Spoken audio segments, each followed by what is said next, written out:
PCP. Yeah, you know me. Yeah, you know me. Down with PCP. Yeah, you know me. Yeah, you know me. Down with PCP. Yeah, you know me. Yeah, you know me. Down with PCP. Yeah, you know me. Yeah, you know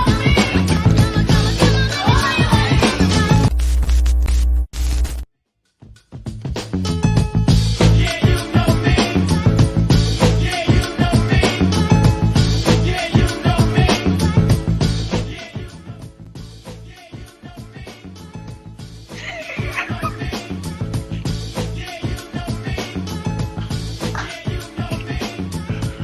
Shorty found a brother. Shorty found a brother. I'm telling you, Shorty found a brother. Oh man, Jason, you are welcome on the show anytime because you dance with me. I'm going to dance anytime, man. There's always a reason to dance. Especially with a win. An ugly ass win, but a win. Fucking ugly win, yeah, for sure. Yeah. Remind me of the Bears games from the the 70s when we wouldn't score a touchdown at all. Yeah. Yeah, first one this already, didn't they? First one this season, 0-28. When a team doesn't score a touchdown, 0-28. This is the first win this season by any team that didn't score a touchdown. But yeah. My wife was reading that to me. She's like, "This is the first win since 1933 that didn't have a touchdown." I was like, "No, that's not true, dear." No, that's not. Yeah. Foster, I just sent you the link. I'm sorry, I forgot to do that. That's why you're not here. Yeah, where you been, Foster? Come on, man. What's going on? He had to get on from his phone tonight, so I had to send him a link. So I just sent it, Foster. My apologies. But a win is a win, and it's boy, as ugly as it feels, it's kind of like, I don't know. We kind of talked about this right before the show, right, PJ? It's almost like, man, Yeah. we just won another game. I mean, but like we were saying, the fact that they needed that confidence. So I expect them to actually now feel more confident going into this game against Detroit. So is that going to be at home for us? Yes. Against Detroit? Yeah. Yes, that is at home. It is. Yeah. So I expect early prediction. I expect us to win that one because of this. I mean, it may not seem like much of a momentum boost, but the fact that he was able to throw and get a game-winning drive underneath his belt, I think that's going to bode well. That's what we said earlier, wasn't it? In the pregame, we that stat that I saw on a Swifty video about this, we'd had 12 possessions in the fourth quarter to either tie or go ahead, and we had 0 points from that. We broke that. We broke that streak, and that's like you say, with the monkeys off the back. Yep. Now they know they can do it. That's it's just as ugly as it was, doesn't matter. They got down the field and they scored a game-winning field goal. So small steps. Justin has had many a game-winning drive taken away from him, stolen from him by other players. By goal line stands. What was the game last season? Sorry, Shawnee. What was the game last season there? The first one, there was two plays. The first one was a pass interference call on Claypool that was blatant and wasn't called. Oh, that was a Dolphins game. Yeah, we were there. Play, he threw the ball into the hands of, was it Pettis? And he dropped it. It's like that, and that was on the same drive. It's like, so it's not all on him. It's just he's got things to get to work on, like ball security for sure. But it's not all on him. So it's not the first time that he's been able to, move him down the field. Sorry, Sean. No, it's okay. I mean, to your point, I mean, he's had plenty of chances, and that he should have had game-winning drives that were just taken away from him for whatever reason, that were out of his control. Well, I'll say this: better to have an ugly win than an ugly loss. True. Yeah. So, and wait. My Rashaan Salam jersey is 2-0 this year. Oh man, you might have to wear that for the rest of the year, there, bud. Every week, man. Yeah, exactly. It's ugly. It's old school. I mean, look at the writing on it. A bit like you, Shorty. It's just a cheap ass $20 like sporting goods store jersey from Yeah. 30 years ago, seemingly. But it won 2 games this year, so I'm wearing it for the rest of the season. Yeah. So yeah, I'm feeling pretty good. Well, I know, like when we had that victory against Carolina, I was just pressed after that game because I'm looking at that game like the worst team in the league, and we barely win. We squeaked out this one, but Vikings are a much better team, and they've been on a pretty good roll lately. And our defense really stepped up, and I was impressed with what Fields was doing in the first half. Let me be clear, I hated the play calling by Getty. Those 1 yard and those 1 yard screen pass, ridiculous. Greens. Oh, man. Oh, PJ, I'm with you, man. Just screen. If you do it every time, it's not going to work. Man, I hated it, man. Just run the fucking ball. Yeah, exactly. Oh, I mean, even Jason, the announcer. good to see your face, man. What's up, Yeah, Paul? you too. Well, I've seen your face before, but I appreciate it. Well, look at that beard, man. We all gotta suffer somehow, Jason. Yeah. That's why we're Bears If fans. you've seen my face before, I'm just saying. Gentlemen. How you doing, buddy? We don't need to get into All that. right, never mind. Foster, I've been thinking, that app where I take a still photo and, I did it for Ryan Poles for the draft. You know that app? I've been thinking about taking a still photo of you and singing Jingle Bells to it. I'm getting it from all over the place, but I do have now. I've confirmed 3 engagements to play Santa Claus this winter, and it's all for kids. So cool. I'm happy about that. I really don't like this thing. It's starting to really get aggravating, but but you're could be committed worse at this point. We could have lost. Yeah. The thing I'm saying is, if you got to play Santa Claus for adults, I would have a problem with that. There's lost. Yeah. if they're sitting on your knee, yeah, that's watch out. PJ, why don't you address our lovely chat? Good to see you guys, Mr. Mo Bierman, Cliff Victoria, Doug Van Dorn, Brian Gilmore. Who else we got up in here? Mr. Mayhem. Mr. Mayhem, we got Foster Covers, whoever that guy is. Steve Phillips. I'm gonna have to move here. Brian Gilmore. Yes. Mo Behrman's here too, right? You mentioned him. Yeah. Doug Van Dorn, if I didn't mention him. So, hey guys, we truly appreciate you guys joining us. Cheers, guys. Thanks for joining us. You could be anywhere else, but you're here hanging out with us, so we appreciate Especially after a victory. So, man. Yeah. Man, yeah, it's one of those wins that just it felt like last year there was some wins or losses that felt like wins, right? Right. It's kind of the opposite. Yeah. It's a win, but it doesn't answer any questions, does it? It doesn't really, I mean, the defense showed up, to be fair. That was pretty good. Mostly. Mm-hmm. I mean, I heard Gordon's okay. He looked like a hamstring. That was He came back in though. Yeah, he came back. Okay. Yeah. Okay. Yeah. He came back in, and good. And that's what I'm saying. I mean, the fact that, again, comparing this game to the Carolina game, Carolina, we were at home and we barely beat the worst team in the league.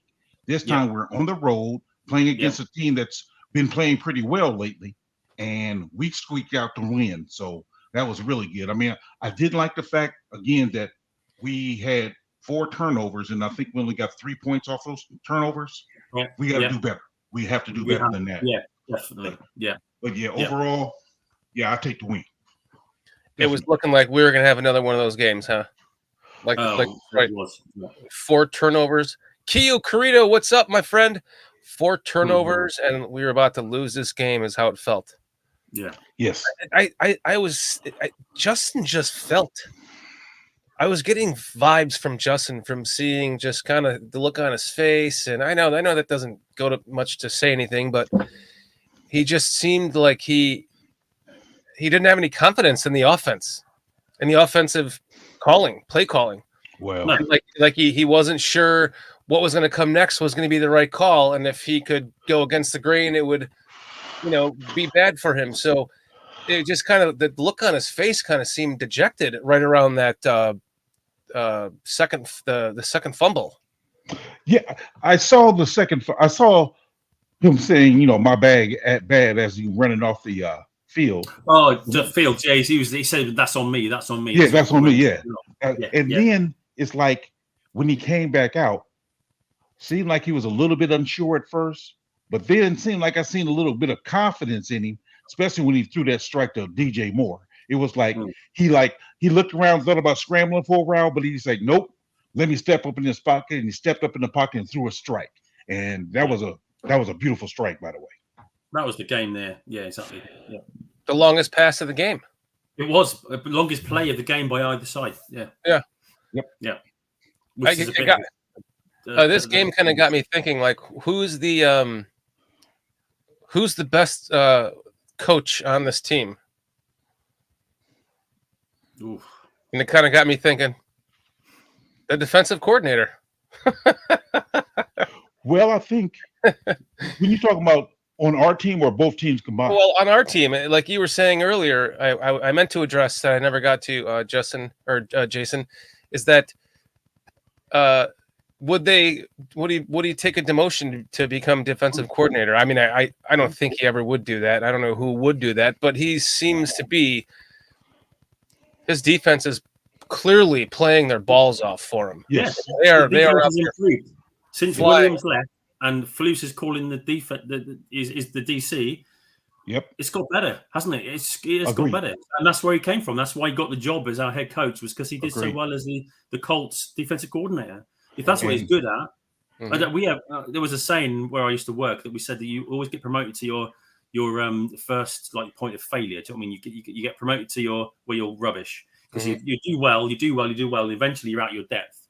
So I think that's the case, and I that was my kind of was it like offering him a bit of an olive branch to stay and to carry on what he's built? Because I don't know, but I get it. I understand why people wouldn't want to do it, but I think to try and keep some continuity, to try and keep that defense going in that right direction, and maybe if he's man enough to say, yeah, maybe the head coach was a bit too much for me, but let's just stay here if he likes the organization. I don't know. It was an idea that popped in my head, right? And maybe he would be the DC for a new head coach. I don't think I've never seen a coach do it. I mean, I get what you're saying. I don't think it's a crazy idea. It's not a crazy idea, but I've never seen a coach do it. That's why I don't think he would do it, because he's getting paid that head coach's salary. So for him to take a pay reduction? Nope, because if he gets fired, he still gets the salary.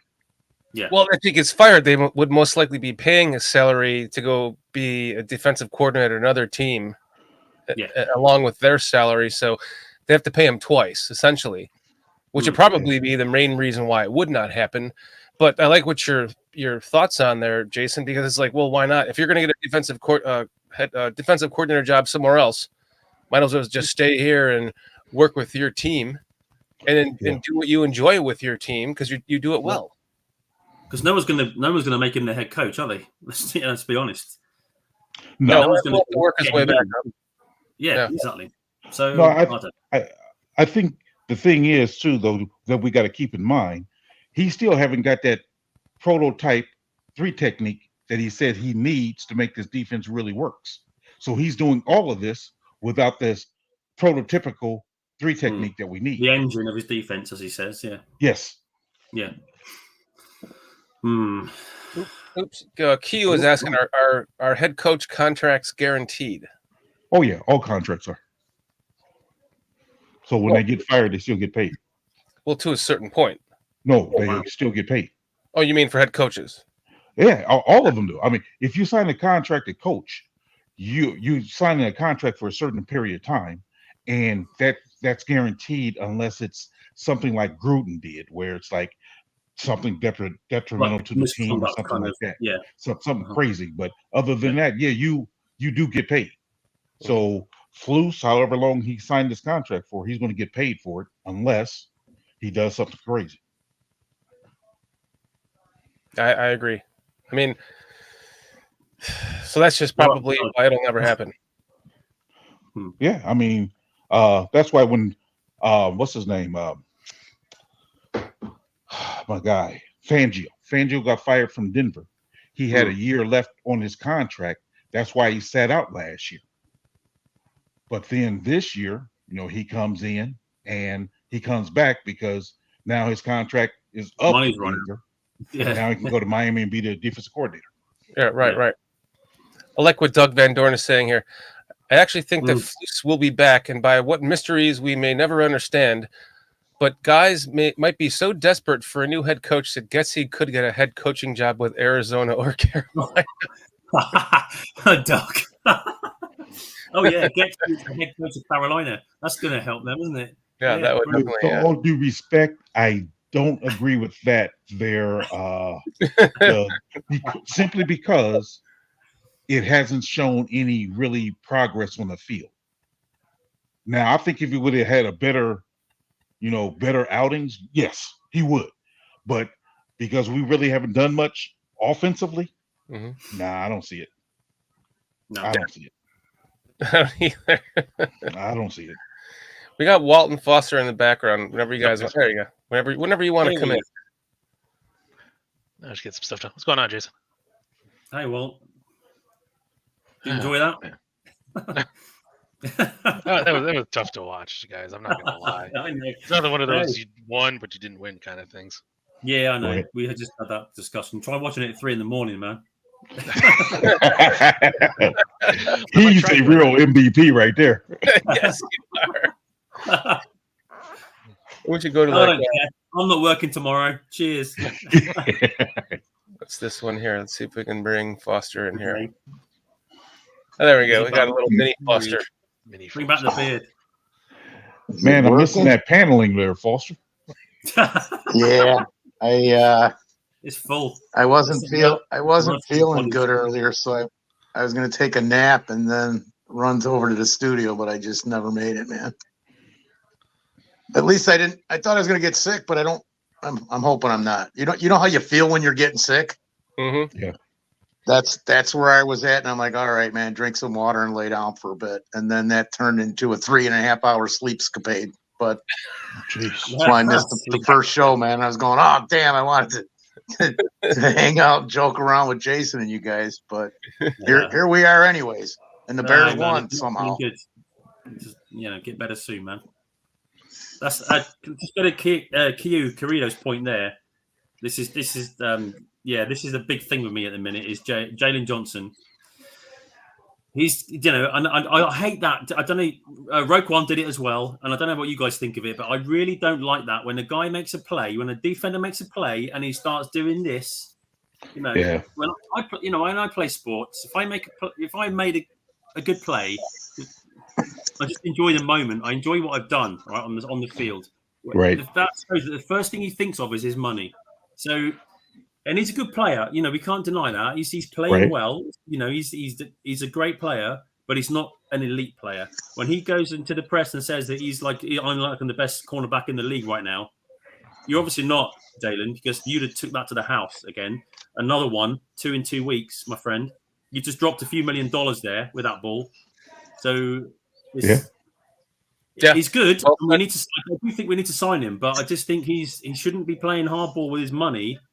If when he's just dropping those plays, he's not elite. He's not a Jalen Ramsey. He's not at the very highest level. He's good. He's very good, but don't be greedy, Jalen. Just sign his damn contract. He's top 12 at the most, right? Top 10 at the most, right? Yeah, he's probably top 10. I think I'd say he's playing pretty well. He's got some picks. He's got pass breakups, making tackles. Right, he's playing well. He's playing really well. But they threw the ball a lot his way. That's why It's why he had a lot of chances of interceptions tonight. They were throwing the ball a lot his way in the beginning. I think, and now this is just my thinking. I think I could see Poles doing what I guess it was our previous GM did with Kyle Fuller when Green Bay he allowed him to go seek a contract elsewhere, transition tag, to where he has a right to match the offer or just let the guy walk. I could see him doing that because I think we're at a place where JJ thinks he's worth more than what Poles think he's worth. Everyone else does. Yeah. Yeah. So I think because I can't see paying him $20 million a year. I can't. No. I mean, but he is a good corner. For sure. He really is. Top 10. Top 10, Yeah. but not the best in the league, like he's saying. Yeah. So I can see that happen. He might just bet that he might actually kind of want the franchise tag because he'll still get that $20 million. Yeah. And if he does end up with a few injuries, he'll still make that $20 million. That's why I say transition tag. That way you have the right, because I don't think a team would pay him $20 million. I think a team would probably pay. I'm not even going to guess. You don't think the Bears will franchise him though? Franchising? No, because that's an average of the top 5 corners, I believe. Yeah. But if you transition him, that way you have the right to match whatever offer another team gives you. Okay. And I don't think a team would be giving him 20. Let him test the market. There you have it. I let him walk away. I don't care. I agree, Walt. Just let him walk. I won't. We're all kind of different with that in that respect, aren't we? And that's why I like Poles the way he does it. Is he won't be held to ransom. It's the same with Roquan, isn't it? He got Edwards and Edmonds for the price of a Roquan Smith. So that's a pretty good deal to me. So, and I agree the same. They need to remember how lucky they are to have this kind of career. And I know it's all, what the other guys are getting, and they look at that, but he could be our number 1 corner and get a good money and stay with us and go places. Because I do think this team is on the up. But he's not worth the elite money, but he's worth good money because he is a good player. He's a good player. Yes. Yeah, to an extent, he is. Yeah, I'd say I wouldn't even put him in the top 10. Maybe between 14 and 15. That range there. Not bottom 20. But he makes one interception, and then later in the game he's getting called on a penalty. So it's too much give and take in both directions. He makes one interception, he does the money thing, and then the next one's right in his hands for a pick 6. Yeah, the easier one he drops. 2 in 2 weeks, man. 2 in 2 weeks. That is shortly. I know that Q brought up Jalen Ramsey. Jalen Ramsey already has more interceptions at the time going into last week, I think it was, than Jalen Johnson had his entire career. And he only played 3 games up until that point. Yeah. We got King Pookie joining the show. King Pookie. Thanks for joining us, King Pookie. I would be so LOL, so loud if Poles gets fired. Because he thinks we're all Poles fanboys. I mean, we are to an extent, but because I think we all agree that he's doing.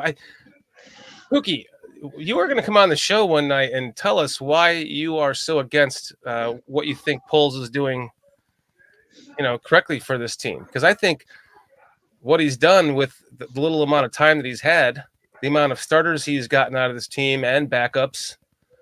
I mean, our second string quarterback is an undrafted rookie free agent, for crying out loud. Yeah, it goes all the way down to that. So I'd love to know. Yeah, he's not coaching the team. It's gonna say what does the GM and touchdowns have to do with anything? And King Pookie, it's quite possible that Flus wasn't even his first pick, but he was kind of coerced into it by the McCaskies. It's most likely, actually. So I thought I came out saying the McCaskies wanted Jim Caldwell and Poles wanted Flus. That was recent. Maybe this week sometime somebody brought that up. Yeah. Wow. Okay.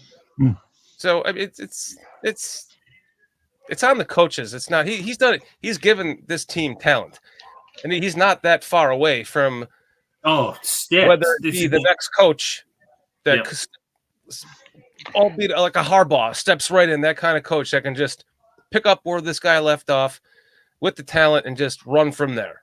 It happens all the time. It happened with the Bulls. I'll say this. I mean, watching Smith tonight, I was never really high on Terrell Smith, He balled tonight. Oh, balled out. yeah. Coming back Yeah. from mono, yeah. Yeah, he balled Yeah, out. He right, balled yeah. out. Yep. And that speaks to Poles being able to find him in the 5th round. So although King Pookie, you may not be a big fan of Poles, you have to look at the players that he's bringing in and the plays they making. That's pretty good. And then you look at, of course, the obvious Braxton Jones. You look at Wright. I mean, we have players that he's brought in. So I can't say that he's a bad GM. I mean, you may not be overly impressed with the head coach that he has, but I see signs and I see the players making plays. Definitely. In terms of the players he's picked, and I remember that his first draft, he didn't have a first round pick because we'd given that away the year before to get Field, and he picked Gordon and Brisker with his first 2 picks. Correct. Yeah, not bad. Not bad. I mean, that's 2 pretty good choices there. Absolutely. That's like, yeah.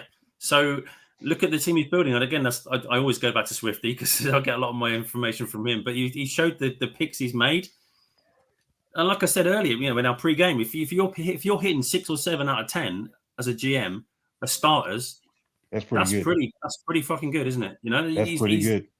I believe that Poles can build a team because he's done it. He was there. He was part of it in Kansas City, wasn't he?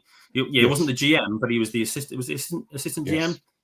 So he knows how to build a team. Yeah, some player personnel or something like that. Yeah, that's right. That's it. And he had 5 picks his first year that he turned into 12, 13. I think it was 13 to give himself a chance at 6 out of 10, or exactly raise his percentages. Yeah, I agree. Braxton Jones in the 5th round, Roshan Johnson in the round 4, Tariq Stevenson traded up to get him. So he's. Do you know what? Yeah, he makes some mistakes because who doesn't? It's like you cannot hit 3 times. Was a mistake. Claypool and Jones, so like Valus Jones. So there's 2. mistakes. Okay, yeah, exactly. So I tell you what, and we haven't mentioned this yet. Sweat, pretty good pickup. I mean, man, pretty good pickup. That's a cornerstone. Look at we. That's a great deal. Honestly, that's a great deal. It's a multiplier, like he said, because it makes everyone better. Although to be fair, and Ngakwe has disappeared, hasn't he? I forget. Wait, who? You're right. Yeah, Get him out of there. I mean, he got to go. Yeah. So it'll be gone money. It's a 1-year deal. It'll be gone, and that's why we need an edge in the draft. I think we need to pick an edge in the draft. I totally forgot we were waiting for this. Yeah. I bet he says nice job several times. He did a nice job, really nice job. What was kind of the conversations upstairs with Richard about the map? A lot I can get. Yeah, first you talk about what hash. That's the big part of it, and then they had 2. So they're going to burn the 2. And then you figure out what the time is after that, and you do your kneeling. Rather than run the ball, you want to kneel it because it's a safer play. No reason to. And then we knew they have 10 seconds after the kick. So it was a good operation. Did somebody just get fired? Because he sounds really sad. Yeah. Just his practice, what he's been doing in practice. And he's, obviously having Foreman out certainly played a big part of that. I don't know why it's so blurry, again, he put his best foot forward, and that's always an opportunity that guy has when a guy goes down and another guy steps up. And I thought he did a nice job. I thought he did a really good job of working in the open space, and Justin needs to be commended for that because he's worked on that a lot, getting his eyes down the field. And you certainly saw that early in the game, with Roshan, seeing that and then making some big chunk yards there. And I think that's a really good way to do it because when you got a quarterback that can run like that, then you can, obviously you can dent the defense pretty good there on those.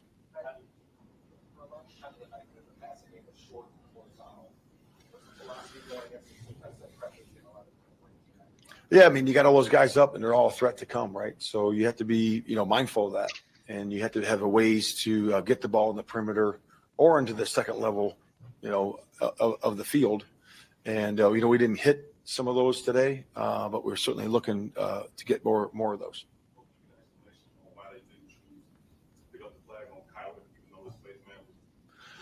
Yeah, I really didn't get a full explanation on that. I mean, I'm curious to see what they do say about that. But clearly his face mask was off, and that all we pleaded our case. It just didn't work out. How's it feel to get this first divisional win? It probably took a little longer than you anticipated, but just to win in the division. Yeah, I think it's very important. Obviously, our goal is to win the division, but more importantly, I believe it's the way we finished. I think that's going to be more lasting going into these next ball games. And like I said, the proof's right there. We've been doing a lot of good things on offense, defense, and kicking, and it's good to win a tight one like this. Where we had some adversity at the end, I had to pull through that adversity. At least he's not all giddy like he was. And come together right? with the last defensive series and the last offensive 2-minute drive.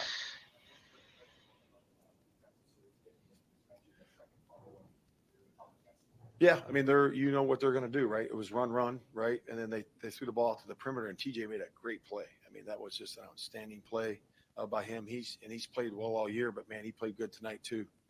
He makes a lot of impactful plays. That one stop on the fourth down stop, I believe it was, or third down stop, on their sideline, that was a really good play too. So he just continues to play his tail off.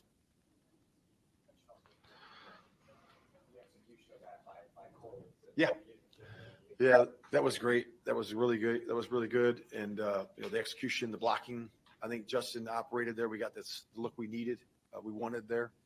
And Cole did an awesome job of working himself open into the space. Yeah, no doubt. It was then it was 3rd and 21. Then it was 4th and 10. So there was, good job by the offense on that one.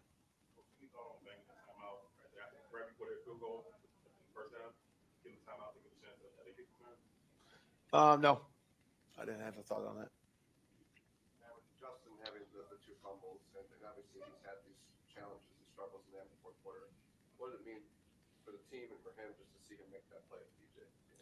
Yeah, I didn't see the second fumble. I know that he had 2 hands on the one. I think it was just a good play by the defensive end. He was trying to evade and get into the open space, and he had 2 hands on that one. I didn't see the second one, but it means a lot, for him to be able to come back from that, and then seal the deal with that great in cut that he threw to DJ. And even prior to that, there was a lot of good things, a lot of good, no sacks, in that moment, being able to throw the ball away, evade the rush, when guys were not open.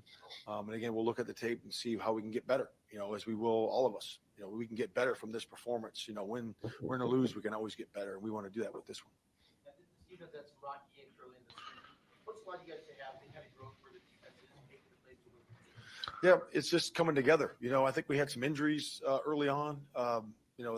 It's not acceptable to make an excuse, but we had injuries, and so we didn't have the continuity we wanted during training camp because of those injuries. And I think after the third, the fourth game, I think we got healthy, and the guys started playing together. Had some continuity there, and you can feel it. As the guys, the momentum keeps growing and growing with those guys, and they certainly are exciting to watch.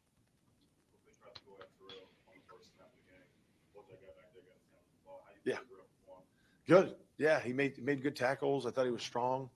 Of course they're going to go at him. That he's a rookie and he's a new starter in there.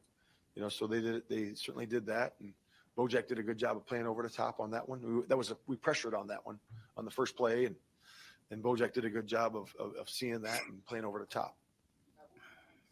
Have a lot of the plays being called behind the line of scrimmage or right at the line of scrimmage. You don't on our offense, you're saying?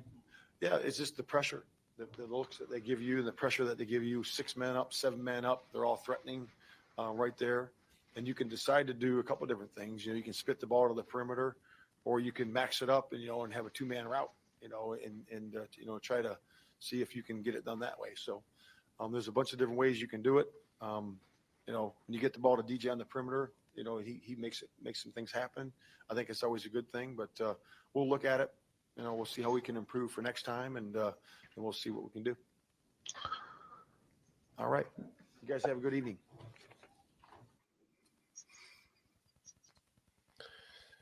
Wow. That's I just want to say, so can I just say on that that Kyler Gordon flag, That is bullshit, man. It's like to call it taunting as well. They started to show it in the game, didn't they? And then it went off the screen. But the guy was pulling at his face mask. The Viking player was pulling. He obviously ripped his face mask off, and he's gone onto the field and just show them and to call it taunting and give him his first warning for ejection. Jesus Christ, what is happening? No. Yeah, I don't understand what they saw there. Yeah. You got to remember the rules there too, man. You know, you can't go taking your helmet off of the field. DJ Moore got penalized that when he was in Carolina after he caught that touchdown and jumped into the stands. Now, he was on the sidelines when that face mask got ripped off. So why are you running in the middle of the field taking your helmet off? Just to your point, use yeah, your head. it would have just been Use your like, head, look, man. I ripped my face mask off, not pull it off his head, right? But he was on the Viking sideline when he got it pulled off. That's fine. Stay there. Run across the other Stay side. on the Vikings. Don't run into the middle of the field with your helmet off and give them more ammunition than they need to call a penalty on you. That's what I'm saying. You got to use your brain sometimes. Our resident lawyer here, Walter. I know. You're too cynical for one so young, Walt. That's the only thing I think about you, man. Yeah. But I appreciate your take. I get it. Yeah. I agree. You got to be smart and not give them ammunition. But just Jesus Christ, that seems like what's happening to the game when that is considered like taunting and you're going to get a warning for getting ejected. Yeah, it's like that awesome hit on Dexter. I was going to say that. That was a classic hit. Yeah. Like, what is he supposed to do at roughing the 6'6", passer. 350 pounds? How is he supposed to stop his momentum from? Did you hear what the referee in the booth said? He said, "Yeah, it was he put his arm down, but it was too late." Right. He's like he braced himself, but he didn't brace himself enough or something. I'm like, wait a minute. He went for a full wrap up there, man. Like he's gonna just try. like alter the laws of physics while he's doing that. You know, when he hits the quarterback, just gotta bend the universe around him so he doesn't fall on him. You know, yeah, Right. okay, all right. He's going to use his aura to exactly form a wave to bounce him off of the quarterback. I mean, he was in full force going, and then boom, he got rid of the ball. As he throws it. I fumbled on the first one, so I'm like telling him, "Yo, ball security is the most important thing right now." Then 2 plays later, I fumble. Then the second one was like a backbreaker, but you know, guys never wavered. So the guys in the locker room, appreciate them for sticking beside me and believing in me. And you know, defense did a great job getting us the ball back for that last drive, and offense did a great job executing those plays. So felt great and really just felt good of fighting through the adversity, ups and downs of the game. Guys never got too high or too low, and we fought and finished at the end. So good. Yeah, I mean that's the play we run all the time in practice. We've been running that play since I can remember. But yeah, saw the deep defenders get a bunch of depth with I think it was Tyler or Mooney or somebody, but deep through in the deep corner, and then really the only player that was in the middle right there was 44 Metellus, and he had no idea where DJ was. Of course, O-line did a great job protecting. Great play call by Luke, and like I said before, that's just a play that goes back all the way to training camp. Guys executed at a perfect level. We fit it in practice multiple times on our defense in a 2-minute situation. So, just going back to those banked reps and, everybody executing when we needed to. I'm just locked in. There's no feeling. It's just, just straight tunnel vision locked into that. So, yeah.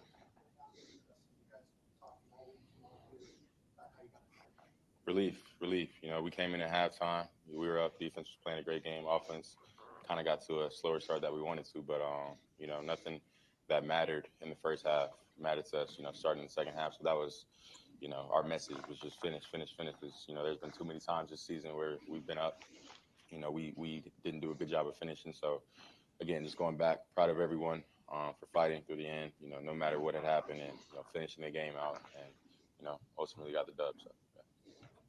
Can a win like this, like the way you finished, is that something you think you carry next to the final 5 games this season? Of course. I mean, as a team, we haven't let, our record define who we are. We know who we are as a team. We know what we're capable of. And it's really just going out there and doing it, going out there, executing and finishing the way we know how, the way we did tonight. And really just cleaning up the mistakes because, if you clean up my 2 fumbles, we're probably not even in that situation. So, just, again, props to all the guys, coaches, teammates, and sticking their head down and finishing.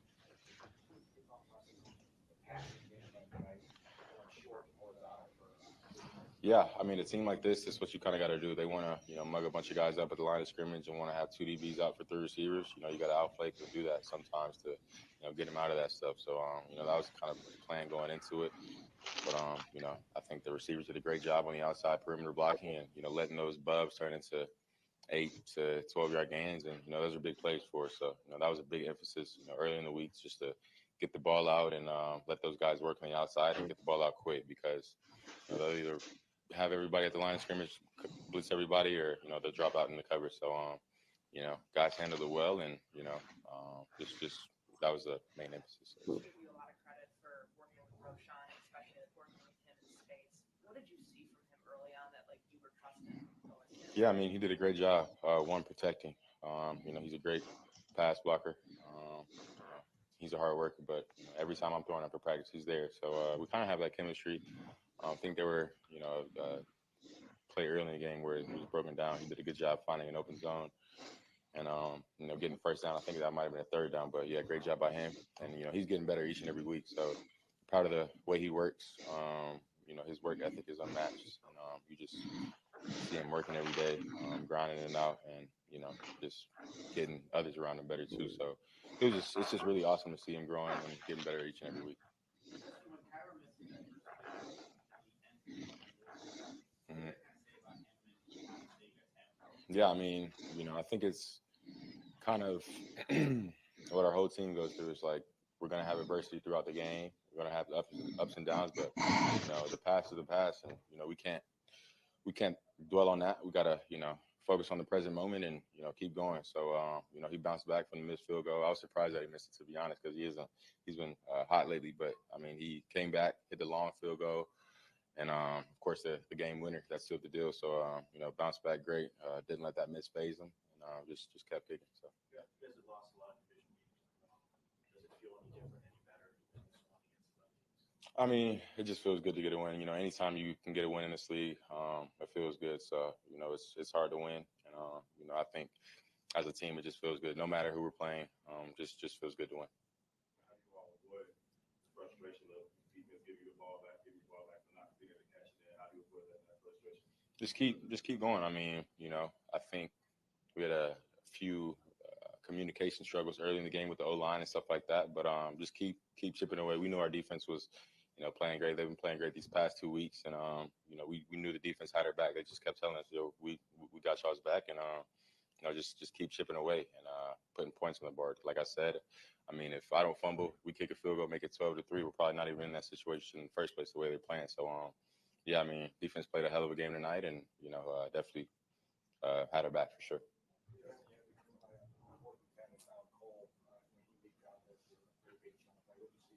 Yeah, I mean, they brought all out, and Cole, I think he chipped the widest, and just had a check down. So they probably thought he was staying in and blocking and lost him, but yeah, I mean, he did a great job. O-line did a great job giving me enough time with being outnumbered by one, and I was able to just drift and get the ball out. Of course, Cole made a great catch and run, got the first down, so I think that was a big play in the game for sure.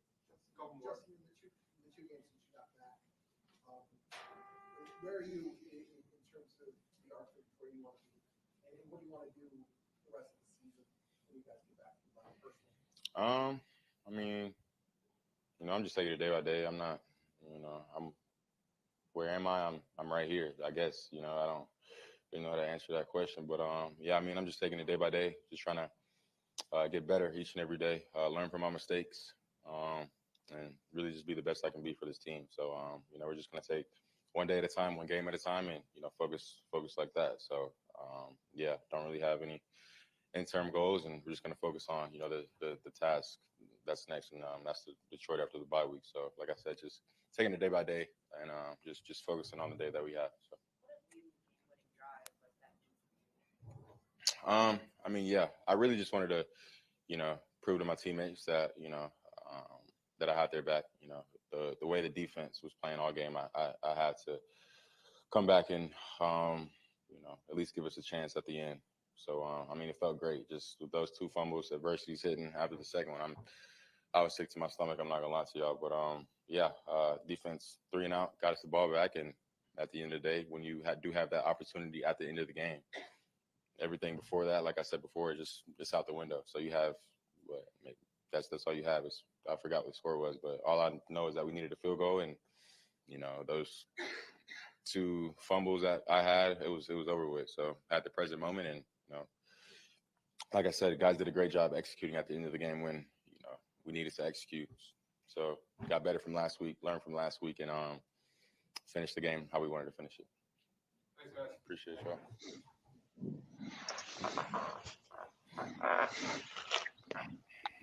There you have it. Mic drop. Yes. He's like, I knew we were down by 1. like, we had to get a freaking field goal here, man. This was on me to do this. Yeah, exactly. And he took it on himself to do it. And good for you, man. I mean, you finally got that comeback win. As little of a comeback as it wasn't denied. But who's leaving? Brian Gilmore. All right, fellas. Good night chatting with. Have a good night. Enjoy the victory as they come. Have a good night, Brian. Brian, Yeah. thanks for joining us. Yeah, I see everyone talking about Egyptian beards in the chat, and just a little bit of a nugget of knowledge here. Those were actually metal beards for the most part that pharaohs wore, and that you see on all the statues. So even if there was a queen, she would generally wear a. I'll get out of here. That's enough. Hey, that's one of the night. So you're saying that a queen would wear one too? Sometimes they were metal, sometimes fake. They were just old hair that they bound together. But 9 times out of 10, it was metal of some sort. It's like a metal, thing that went around their head that came down like this. They hang it on their ears. What's going on? Is it like a? Did they super glue it to their chin? I mean, it's a possibility. But I tried to bring this up earlier with Mo Beerman. I don't know if he's still here, but I just got to ask, man, are you ever pleased with anything? Mo Beerman says, never had time, and Fields only throws the ball to Moore because he is college open. That was a He good only threw play. the ball there because he was open. Yeah, that's what you do. Yeah. Hopefully, yes. Yeah, I think so. Right to the guy that isn't open then. What? I don't get it. Let's go. You want him to lead a 4th quarter drive. He leads you a 4th quarter drive, and you're still complaining. Yeah. So I don't know what to say to you anymore. Yeah. Just to bring it up. I wanted. I'm here. I'm typing. I'm just going to say this. New Breed, who was on with us last week before. Steve, Steve from We're going to join his show this next Wednesday. We're going to be on his show. Much respect to you. So thank you very much. I wish you guys would have beat the freaking Packers, man. Right. Man. Exactly. That bummed me out less than you, but quite a bit. Yeah. But on the plus side, that damages the Packers draft picks, right? So that's kind of what I want for them. I want Green Bay to just be like middle. They don't need to be. We don't want them getting high draft picks. We don't want them winning the fucking division. Let them just be like just average. Just nobody even notices they're there. That's what I want for them. I thought the exact same thing. After my remorse for the Lions loss got over, the Packers win, I should say, as much as the Lions loss, I was like, oh fuck it, they just moved on in the draft. That's good. Exactly. Yeah, that's it. You go pick at number 20 or something. Yeah, exactly. You on Green Bay. Yes. I did want to ask too. ESPN was showing inside the locker room recently on TV here. I'll be right back. You see Kevin Warren and Ryan Poles in the locker room. I don't remember seeing them during the Washington win or any of the other 3 wins we had. They showed. So I mean, does that mean something? Does it not? I don't know. I don't know. Now, correct me if I'm wrong. Where was Washington's win at? Was it in Washington or Chicago? I don't remember. That was in Washington, wasn't it? I think. Was it Washington? Okay. Oh, was it? Don't know. Let me look. Because I know this is a road game. So, and then I expect Warren, seeing as though he was with the Vikings before, so it's not too surprising to me. I think I seen Poles in. Well, they said Poles was in the locker room. Last week? They said Poles was in the locker room and he talked to Wright after he gave up the sack. Okay. So Poles was in the locker room talking to right then. A reporter said, I forgot which one said that, but they said It was yeah, at Washington. Sorry, guys. It was at Washington. yeah. So that's what I'm saying. I mean, so I'm not surprised about Warren being there. I mean, yeah. I'm just saying. I hope that they took Lou Getsy off to the side and says, "Yeah, your bullshit game plan almost cost us the game. Now here's some cab fare. Get out." Yeah, Jesus Christ! How many? Just screen. Holy crap! That was just driving me crazy, man. Did He you threw hear 3 in a row at one point.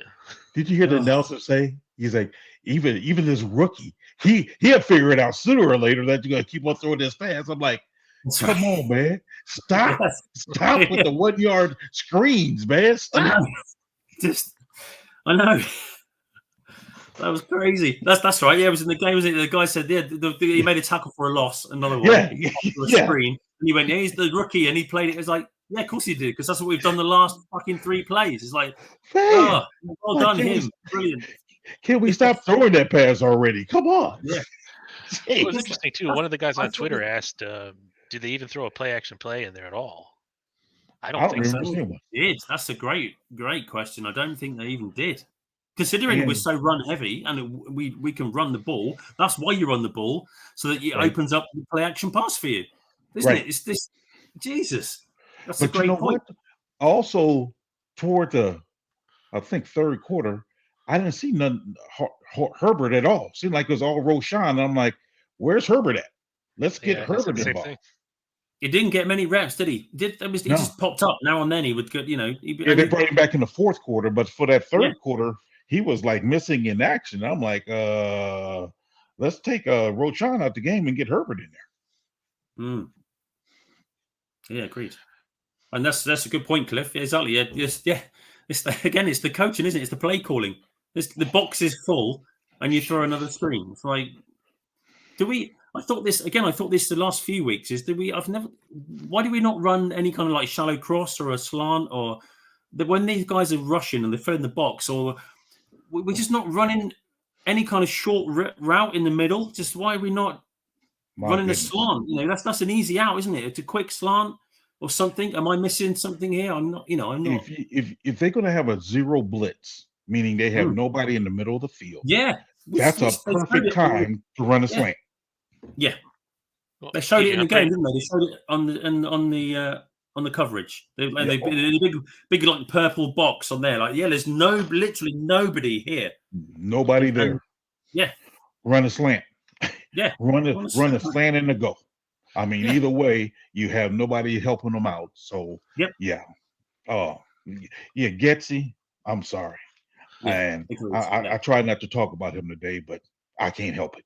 That play called, I mean, his game plan today was kind of bad. It was like, come on, dude. Come on. I can't fault nobody else but him. Yeah. I mean, I'm pretty sure the middle of the field is a foreign country to Luke Getsy, to be honest. Yeah. Jeez. I think it is. That was it's horrible. either side of the hash marks, and that's it. Yeah. It's like, what are you doing, man? I mean, it's hard enough to get him to throw forward. Yeah. Right. What was it? Troy Aikman said they must have thrown 12 or 15 passes be at or behind the line of scrimmage. That's right. They showed the stat, didn't they? In the second quarter, I think it was something like they showed the yards that we got passing and the yards after catch, and it was something like 170 or 120 something yards passing and 115 yards after the catch. It was just ludicrous, Scott. The problem is all you're doing is you're just telling them exactly what you're doing. You can't. The defense isn't honest. You can't. They need to know that you're going to throw the deep ball. Yes. Just to at least spread the field to give you guys a chance. But when they're filling the box, they're blitzing all the time, aren't they? We know that. Everyone knows it, and it works well for them. But you just do something that might give you a chance against that. At least, something. So do a dig or a curl. I mean, I thought I would never ask for a curl after Nagy, but man, give us a curl or something. I mean, something that isn't a screen, PJ. Yeah. Yes. Man, it's like, come on, dude. I said thought one of them was going to get picked off. I really did.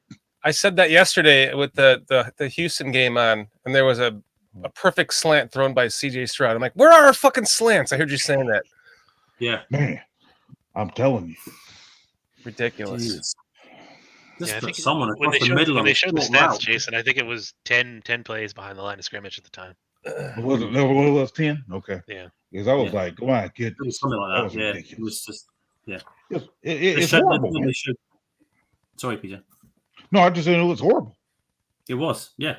They showed the average of his. I think the average distance the ball travelled vertically was something like half a yard for the first half for Justin Fields. It was something as ridiculous as that. It was literally like all. It was. Didn't I say that in the pregame? It was in the pregame. I said, just please don't run the same horizontal passing game like you did in Green Bay. You know, let's not bring back. Yeah, and they you did. totally did. Yeah, That was the game plan. did it. Yeah, It that got was the down to game something plan. like 0.3, I think. That's right. Yeah, it was. It was something just ludicrously small. The vertical pass distance was is less than a yard for the entire first half. Just, Yeah, his entire game, it looks like his average completed air yards based on next gen stats is 1.9. See, that's ridiculous. The only person lower than him is Mac Jones, and he was negative 0.4. And that's what I mean. People want to, look at the Fields for that. It's like you can't fault the quarterback for that because you just going by what the game plan says, and that's just a horrible game plan. Just horrible. And it takes away half the field, doesn't it? If you're compressing the field for your quarterback, what chance has he got? If you're going to just keep everyone within 5 yards of the line of scrimmage, give him a chance to make a pass, other than just behind, like a fucking screen for -2 yards. Wow. Just drives you crazy, isn't it? What? Yeah. Frustrating, man. Frustrating. It's so frustrating. Here are the stats for the game. We've got Fields was 27 of 37 for 217 yards, 3 sacks for 18. Dobbs was kind of running around there for a little bit, wasn't he? It was kind of annoying. Yeah. Versatility in the pocket. 22 of 32 for $185, 1 touchdown, 4 interceptions. My God. Two sacks for 16 yards. Yeah. And rushing, Roschon Johnson, I mean, there was 16 rushes that weren't besides Justin Fields in this game.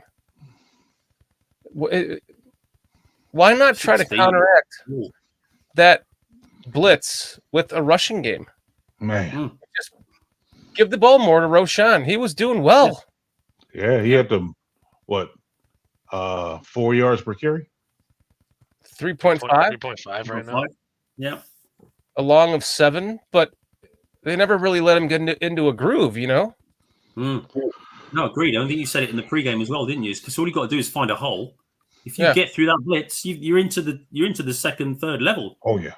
Oh You've yeah. got, you're into sort of 8, 10, 12 yards every time. If you get, I don't know. I noticed a big difference when Tevin got hurt and he had to be out for a few plays. Yeah. When Whitehair was in there. Whew. Yeah, I think it's safe to say he won't be here next year. I think it's pretty safe to say he won't be here next year. He was looking bad. I think you're right. Yeah, he's been a great player for the team for a number. He's our longest serving player, isn't he? Right. But I think he's kind of reached that point. Yeah, I appreciate what you've done, man. But yeah, we're gonna move on. Yeah, agreed. It's time to move on for him, man. Yeah. Overall, I mean, we got to win. Yes, we did. And the other thing was the first half, Minnesota's offensive yards was -7. Sorry, the first quarter was Minnesota's total yards was -7. So that was good story, man. They came out the gate ready to play. Defense played well. They showed the drives and they compared it to the 85 defense, which was laughable. It was like punt, interception, punt. Oh yeah. Yeah, we're not quite there yet, are we? We're not. Yeah, we're not. Not please, there. No. In fact, I'm sick of hearing about the 85 team. Personally, I want to hear about the next one. Yes. For the next 20 years until I die. You talk about the 85 team all the time, Dan. I know I do. I love the 85 team, but I'm sick of hearing about them. So don't talk about them. Only because you want the next one. That's what you're saying. Yeah. You want someone to replace the 85 Bears. I don't talk about them. that often, Walt. My goodness. All here is Jim Harbaugh this, Jim McMahon. And Jim Harbaugh wasn't on the 85 team. I know. Hey, I like the 85 team. It's 38 years ago. Oh, no, I remember watching the game. Mike Ditka. Who cares? Ah, how dare you? How dare you, Walt? You take that back now, young man. You're out of here, Walt. You're out of here, Walt. Yes. Blasphemy. And that's kind of the impression I get because, like, again, I don't know much about college football.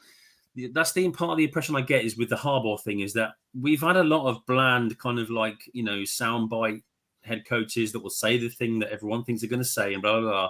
Do you know what? Maybe we need someone who's just going to be a little bit left field, a little bit kind of different. It's not regulation. Do you know what? It's not exactly what everyone wants the game to be now, but fuck it. We need something different. We need something that's going to mix it up and just going to make people just take notice and just go and ball out for him. It's like 7 out of the last 10 coaches are like McCaskey ass babies. Yeah. You know what I mean? Dick Duran is a McCaskey ass baby. This head coach is a McCaskey ass baby. If Mark I'm not, was a McCaskey ass baby. You know what I mean? If I'm not mistaken, outside of George Hallis, only coach we've ever hired that hasn't been a head coach previously in the league was John Fox. Other than that, we have hired every coach we ever had hired was a coordinator of some sort. First time head coach. Yeah, first time head coach. Of all time? Yes. We need to learn our lesson, man. We need to just Yeah. Wow. John Fox was the first one outside of Hallis because Hallis was a coach for a while, stopped being a coach, and then come back and be a coach again. But outside of him, John Fox was the only one that ever was a previous head coach. That's it. Now you have made my decision final. I'm making Harbaugh or bust T-shirts. I'm telling you, I'm going to find it hard to. I think it's going to be hard to replace Eberflus. I don't see polls doing it right now. I really don't. Now I think they will tell Eberflus. They will tell Eberflus, "Hey, get yourself a new offensive coordinator." But firing him, especially what he's doing with this defense. Yeah, PJ, I got to agree. He's saved his job until this point. It would take a monumental collapse to fire him. Now, Luke Getsy, on the other hand, needs to be fired tonight. Yeah, there's no point. There's no point in waiting around anymore. Leave him in Minnesota. Yeah, you leave him there. Send him up to Canada. Hey, I don't care what you. Josh McCown's available. I know. I'm sure Janoko can do a little better than what's his face? I'm just Getsy gonna say something about short that term. doggo. He said who he said was available? Josh McCown. Yeah, that's what I said. Shorty. No. Yeah, I'm sitting back here eating some beef stew that I made earlier, so you can just go ahead and pull me all you want. Cliff, you would love this. Wait, can I get an image here for? Oh, Cliff, look at this. Wait, where is it at? Hold on. Look at that. It's got peas and carrots and potatoes and beef. It's been in a crock pot for the last 4 hours plus. Go ahead, pull me all you want. That's why we're not going to do it, man. I was going to make you stay on just for making us suffer. No, you can't eat, buddy. Oh man. But what to your point though? Also, PJ, I don't think. It would take a miracle. In other words, the miracle would have to be that the McCaskies actually gave up control to Kevin Warren to allow him to do whatever he wants. Yeah. And there'd be some clause in there that Harbaugh could have say in his draft picks with polls. Yeah. That seems like a long shot. Seems like I don't want Harbaugh anywhere near my draft picks. I would say you coach the team, that's fine, but no, sorry. I watched you fuck up San Francisco. I'm not going to have you do it here. Yeah. How did he fuck up San Francisco, though? Dude, There are some good picks on there. You know, Colin Kaepernick. There you go, right there. Well, you had Alex. You could have walked with Alex Smith, man. Well, he pretty much took over the team that Singletary left him. Though, what was that linebacker that they had? Oh, Patrick Willis. Patrick Willis was awesome. Stud. Him and Frank Gore. They had the defensive end that we tried to get. That Alden Smith. Yes. And then they had the other Smith guy too, though. He was the anchor. So he inherited that team, right? So when he came in, you're saying he like his. I don't know if he inherited that guy. I mean, because some of those draft picks he was there with, because they had a stout offensive line. I remember Staley and some other guys they had. They had to. I think he was part of that bringing them in, if I'm not mistaken. But Joe Staley. Yeah, Deuce Staley. What was it? Deuce? No, was it the left tackle? I think his name, because they had a stout left tackle. Then they had a good line overall. I remember they had a good offensive line, and then Alex Smith, when he first got there, he wasn't doing so well, but then when Harbaugh got there, he started playing better. And then they drafted Kaepernick in the second round, if I'm not mistaken, out of Nevada. Was it? Nevada. It was pick 36.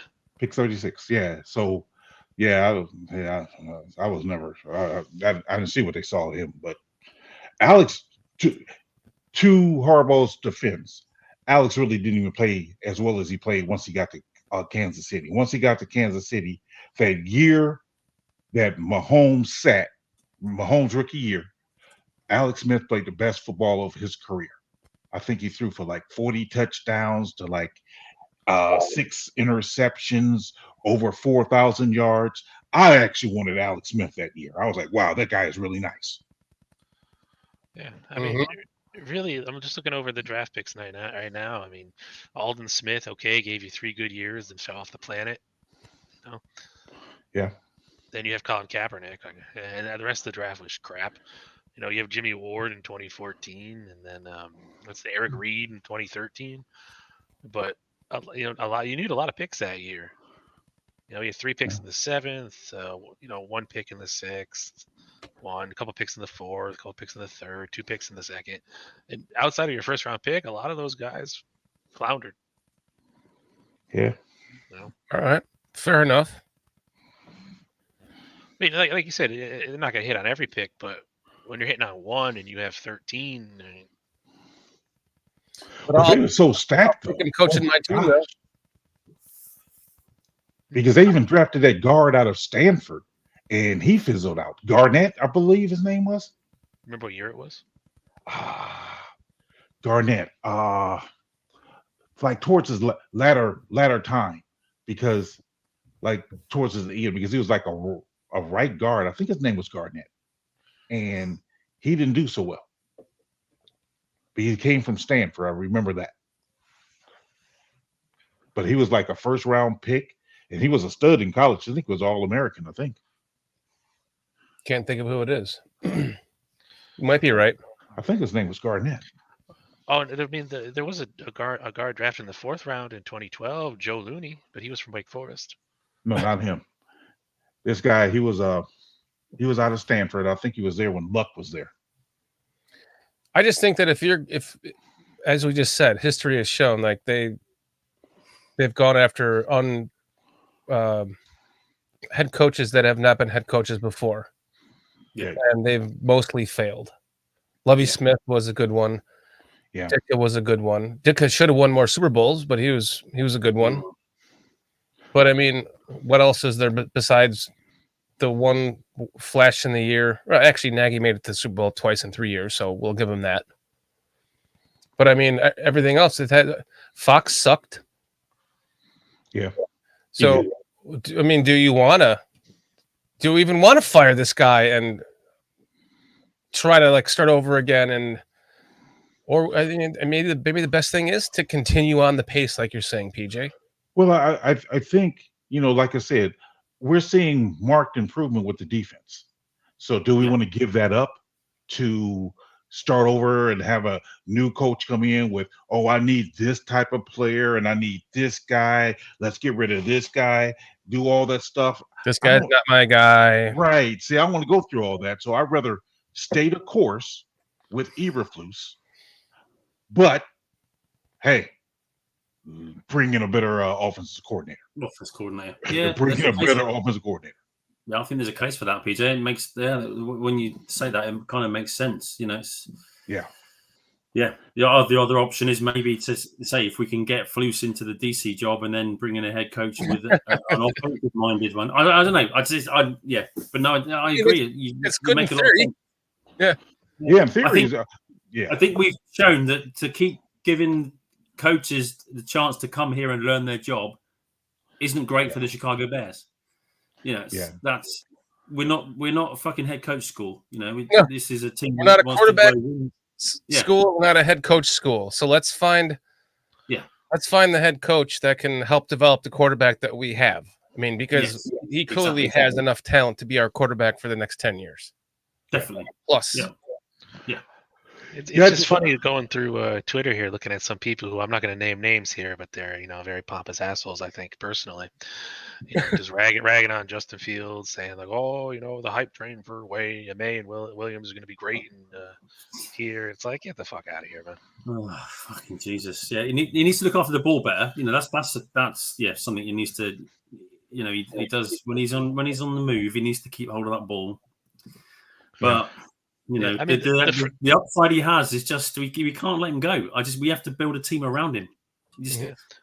That first fumble, totally on him. He kind of had nowhere to go, so he had to go forward, and you got to protect the ball when you do. The second one, though, that was just pure physics right there, man. That guy came in with a head full of steam and just blew him away. Helmet on the ball, yeah, exactly. Metellus hit that, yeah, true. Yeah. And then he had that run on that last drive. You could see the guy trying to strip him when he was tackling him. Yep. You saw his arm come slinging out like he was trying to rip that ball out of there. Yeah. That's going to be something he's going to have to be aware of moving forward because he does run a little bit upright. So he's not a slasher. He's not like a Barry Sanders. But when he gets a full head of steam, dude, he is gone, and he can kind of weave his way around. But he's not like a left. He's not going to cut back on you at full steam. Talk about ball security. Let's talk about Derek Carr yesterday. Running down the field, ball in one hand, just waving it around like an idiot. No one talks about this. Yeah. Oh, like a prime time, a prime time. Yeah, he got the ball in his hand like this in my phone. Just I was up smacked. Hey, Walt. Walter Payton did the same thing. You have his name. For doing that too. You have his name. Give his first name. I think it only matters if you lose the ball. If no one knocks it out, no one notices, do they? No one. It doesn't matter. It's true. Well, I mean, when you self-reflect, I mean that's something Phil's going to have to look at and hey, I need to improve on this because again, the ultimate goal is always to get better, and that's something he needs to get better on is that ball security. Is it impossible? No. So it's something that he can achieve. I'm just grateful that he didn't throw any interceptions. Yeah, I mean he owned the fumbles. Yes, on the field and in the press box. Yes, he did. That's on me, man. Right.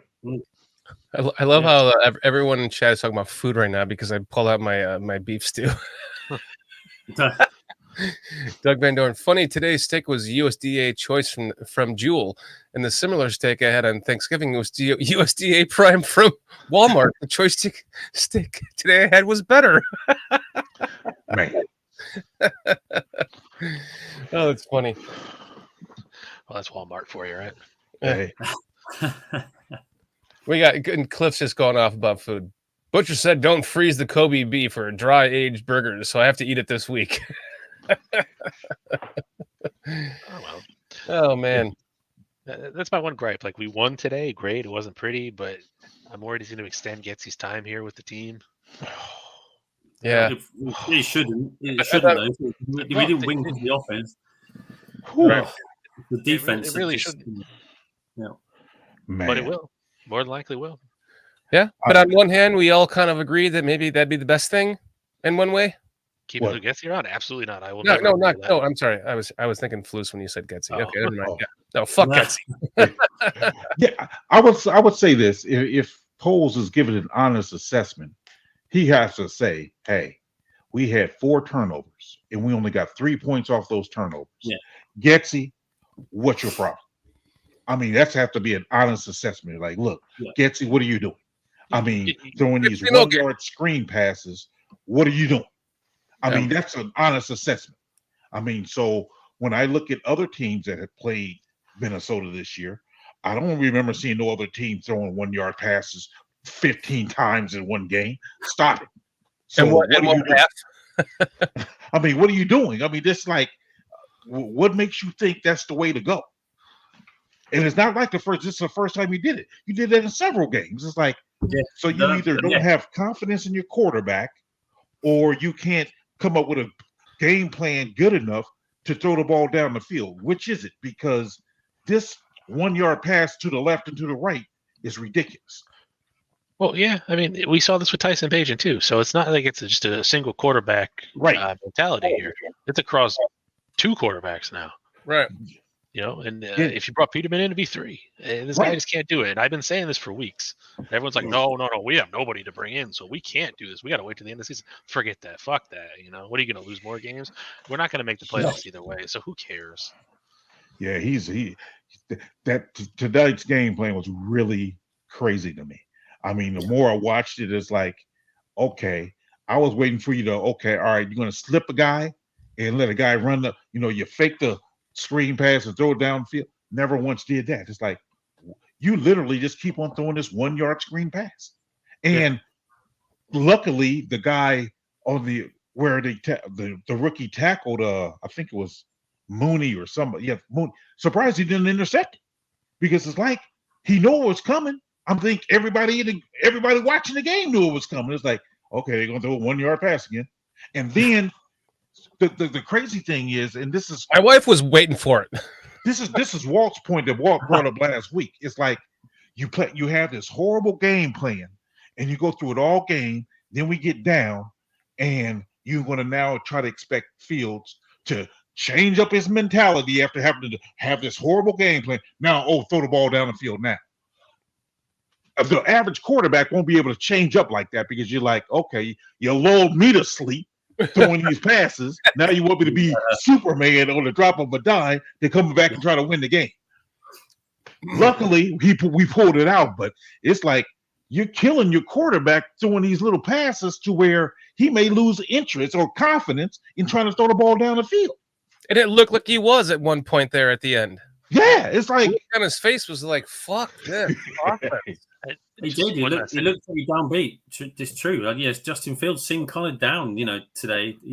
After when they're talking to him, the reporter on the field, didn't they, straight away after at the final whistle? And it's like, wow, he seems kind of, a little pissed off. I don't know. It's just, we need, they're not working, are they? It's like you. I think PJ, you said it in the pregame about. I just don't want to see this kind of screen, and that's exactly what he did. Yeah.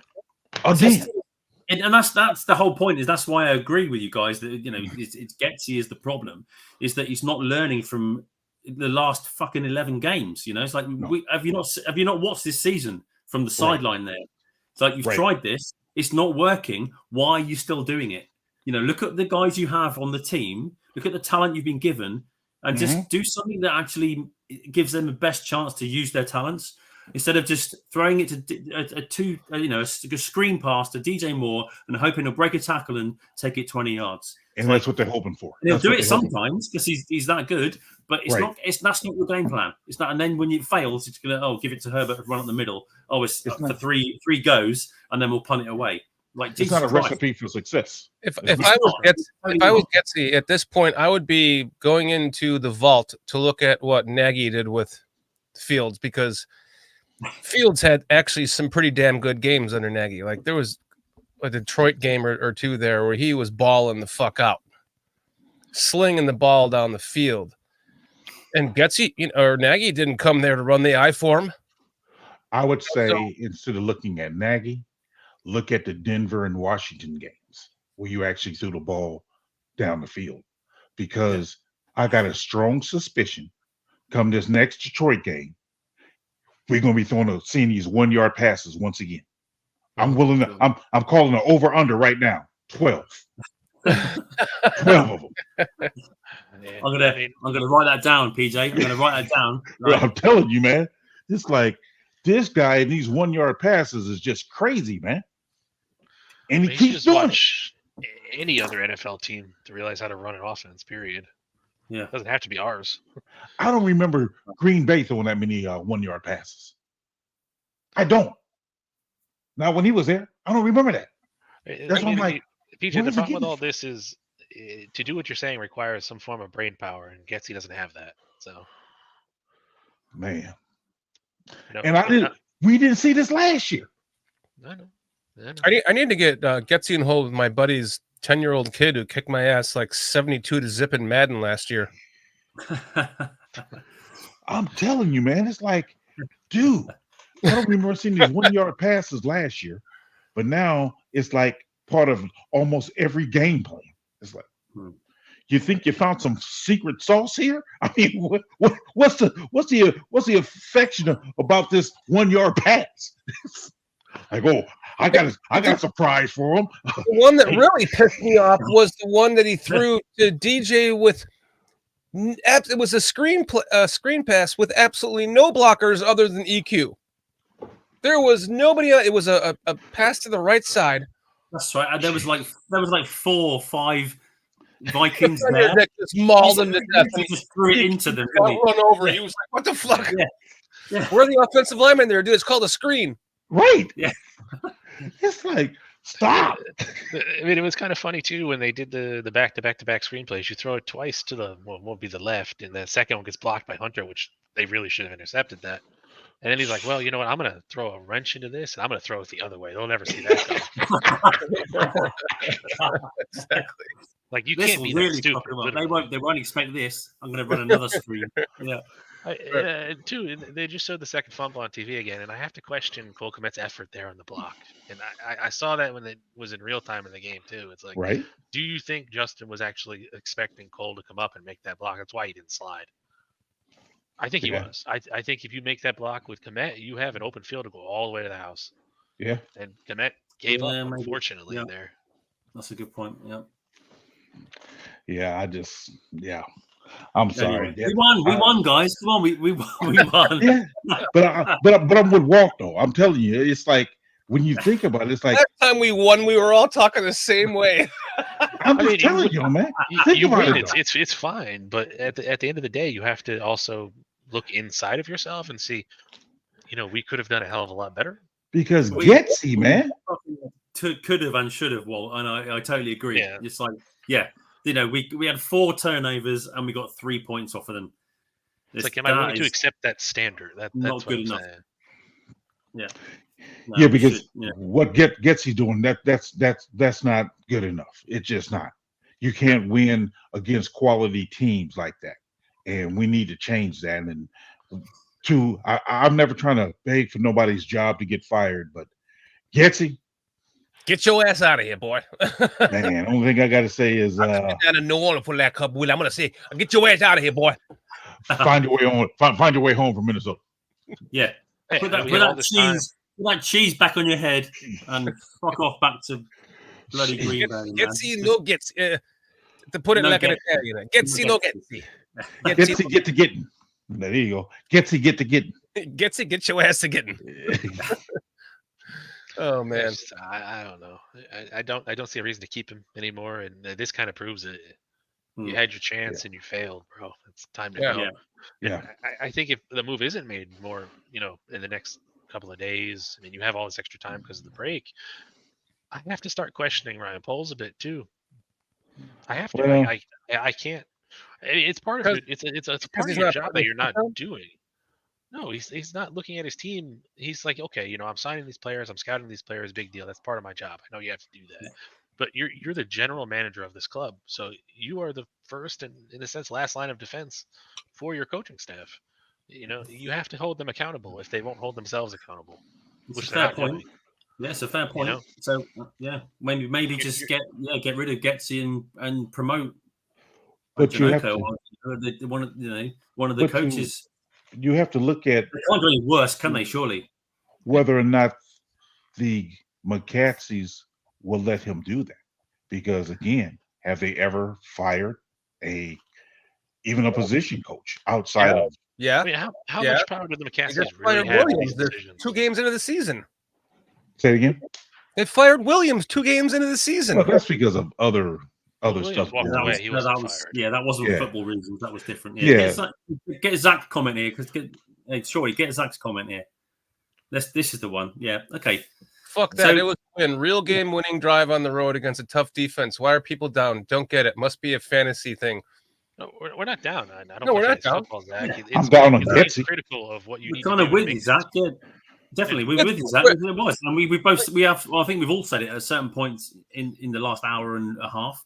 Is that this is much better than the win against the Panthers, because we went on the road to a team that is pretty decent, and we did game winning drive and in the end of the game. So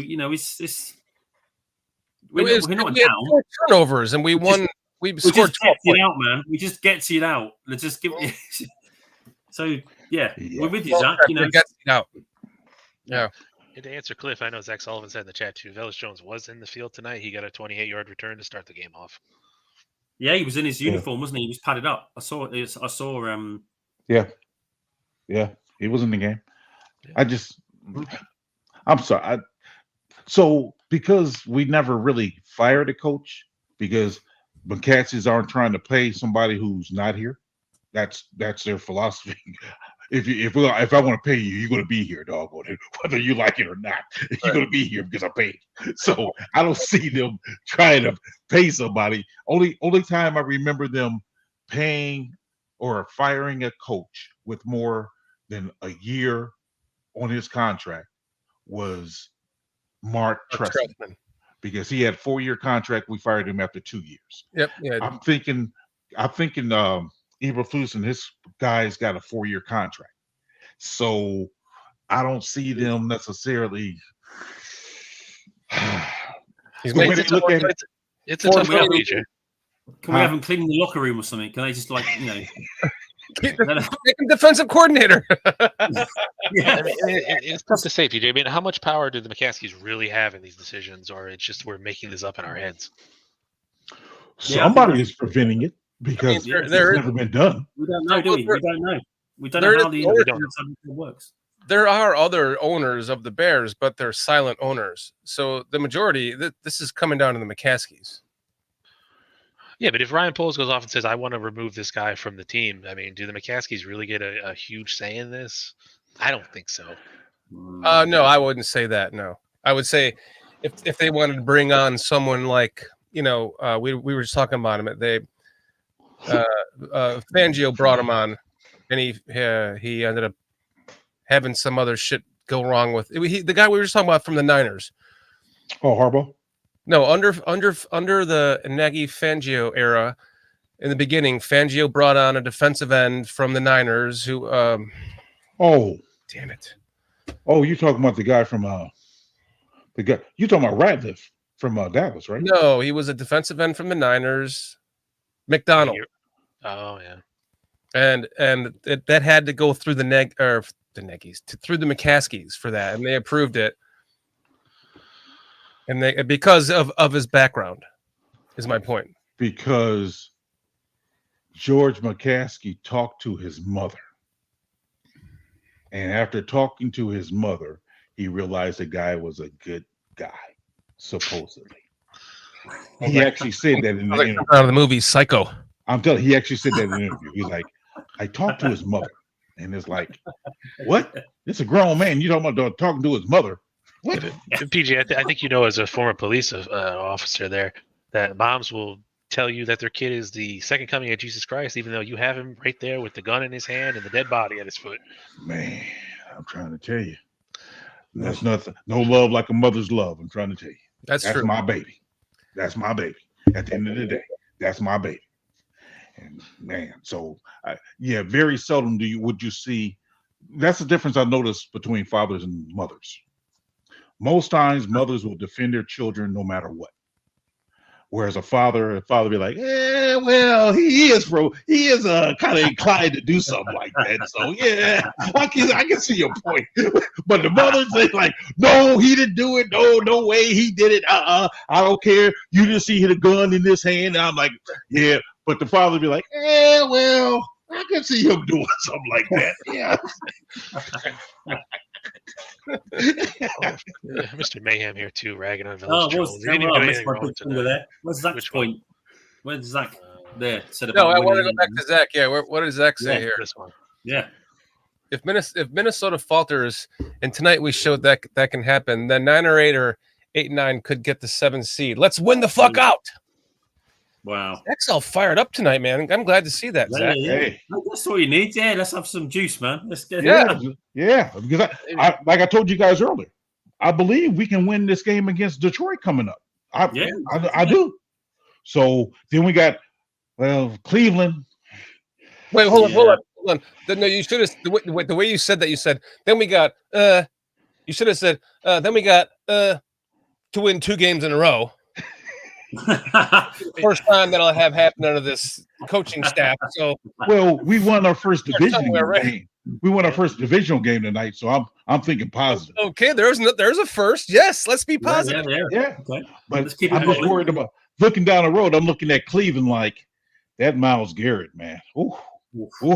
Yeah, but they're the number one defense, aren't they? The Browns. I think Philadelphia's number 1 defense. I think.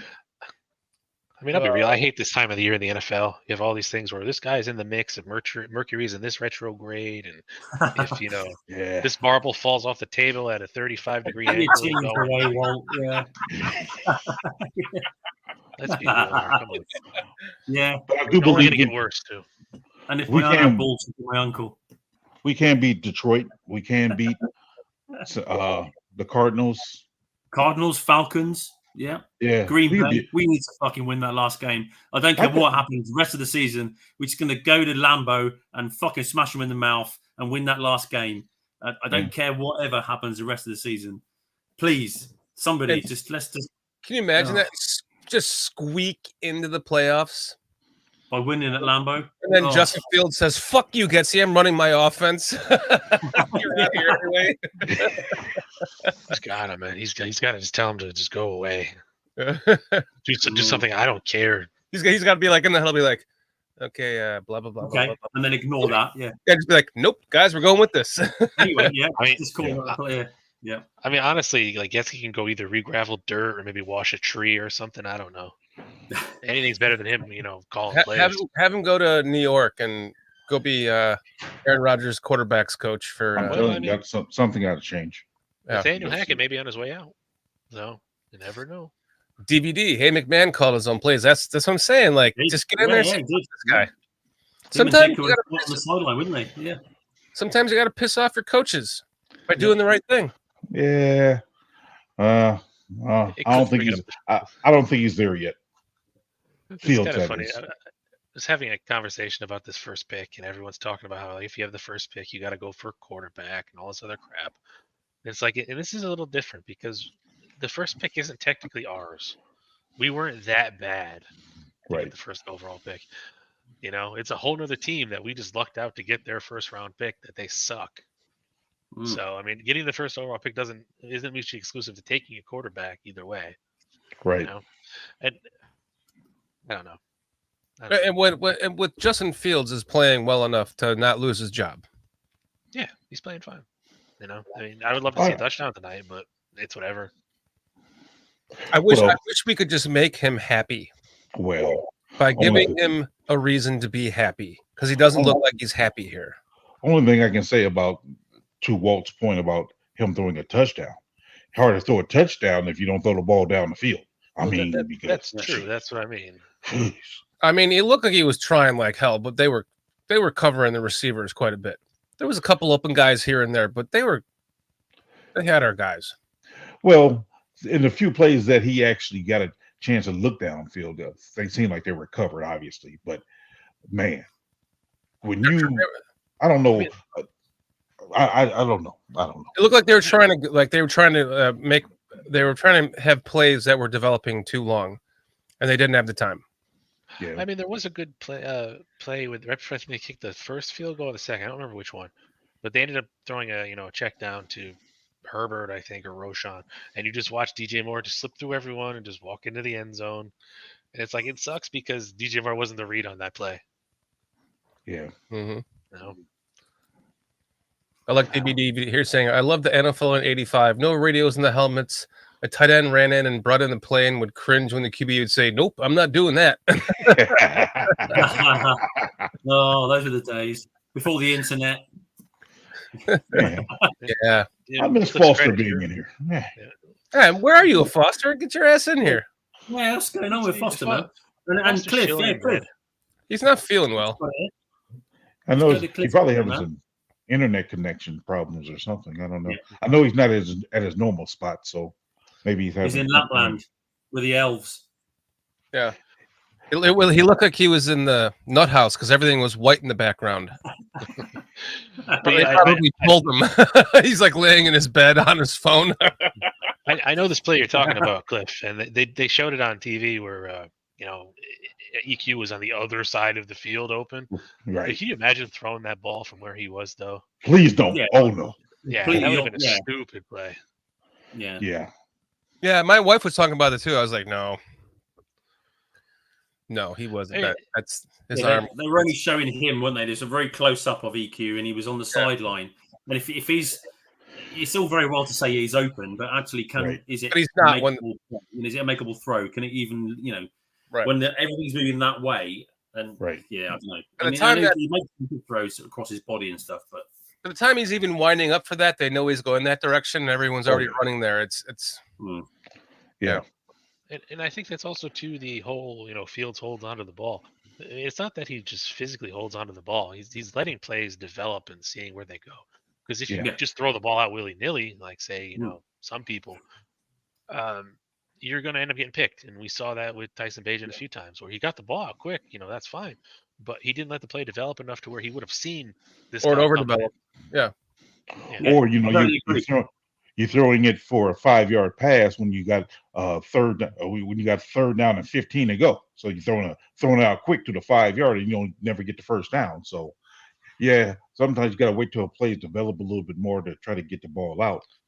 But I think the thing with Fields, well, first of all, Zach, I just need to ask this: are you a Fields guy or not? Because I thought he was a Bagent guy. Zach Sullivan. He changed his mind. Hey, well, he's I mean, I'm not mad. I mean, I'm just surprised that he actually saying good things about Fields. That's why I'm like looking at his comments like, wait. Well, I talked to Zach on the phone when he made me the clock, and he was very much in support of Bagent. I think, just like a lot of us were, he kind of wanted to see what he had, and he saw what he had, and it's like, okay, well, now we know what we have in him. So let's look. Justin Fields is our guy. Thanks for sure, B. All right. There's a couple of people I don't see in here too. I know Ravi Come-Up, your friend there, Dan, right? If I'm correct, you know him in real life, right?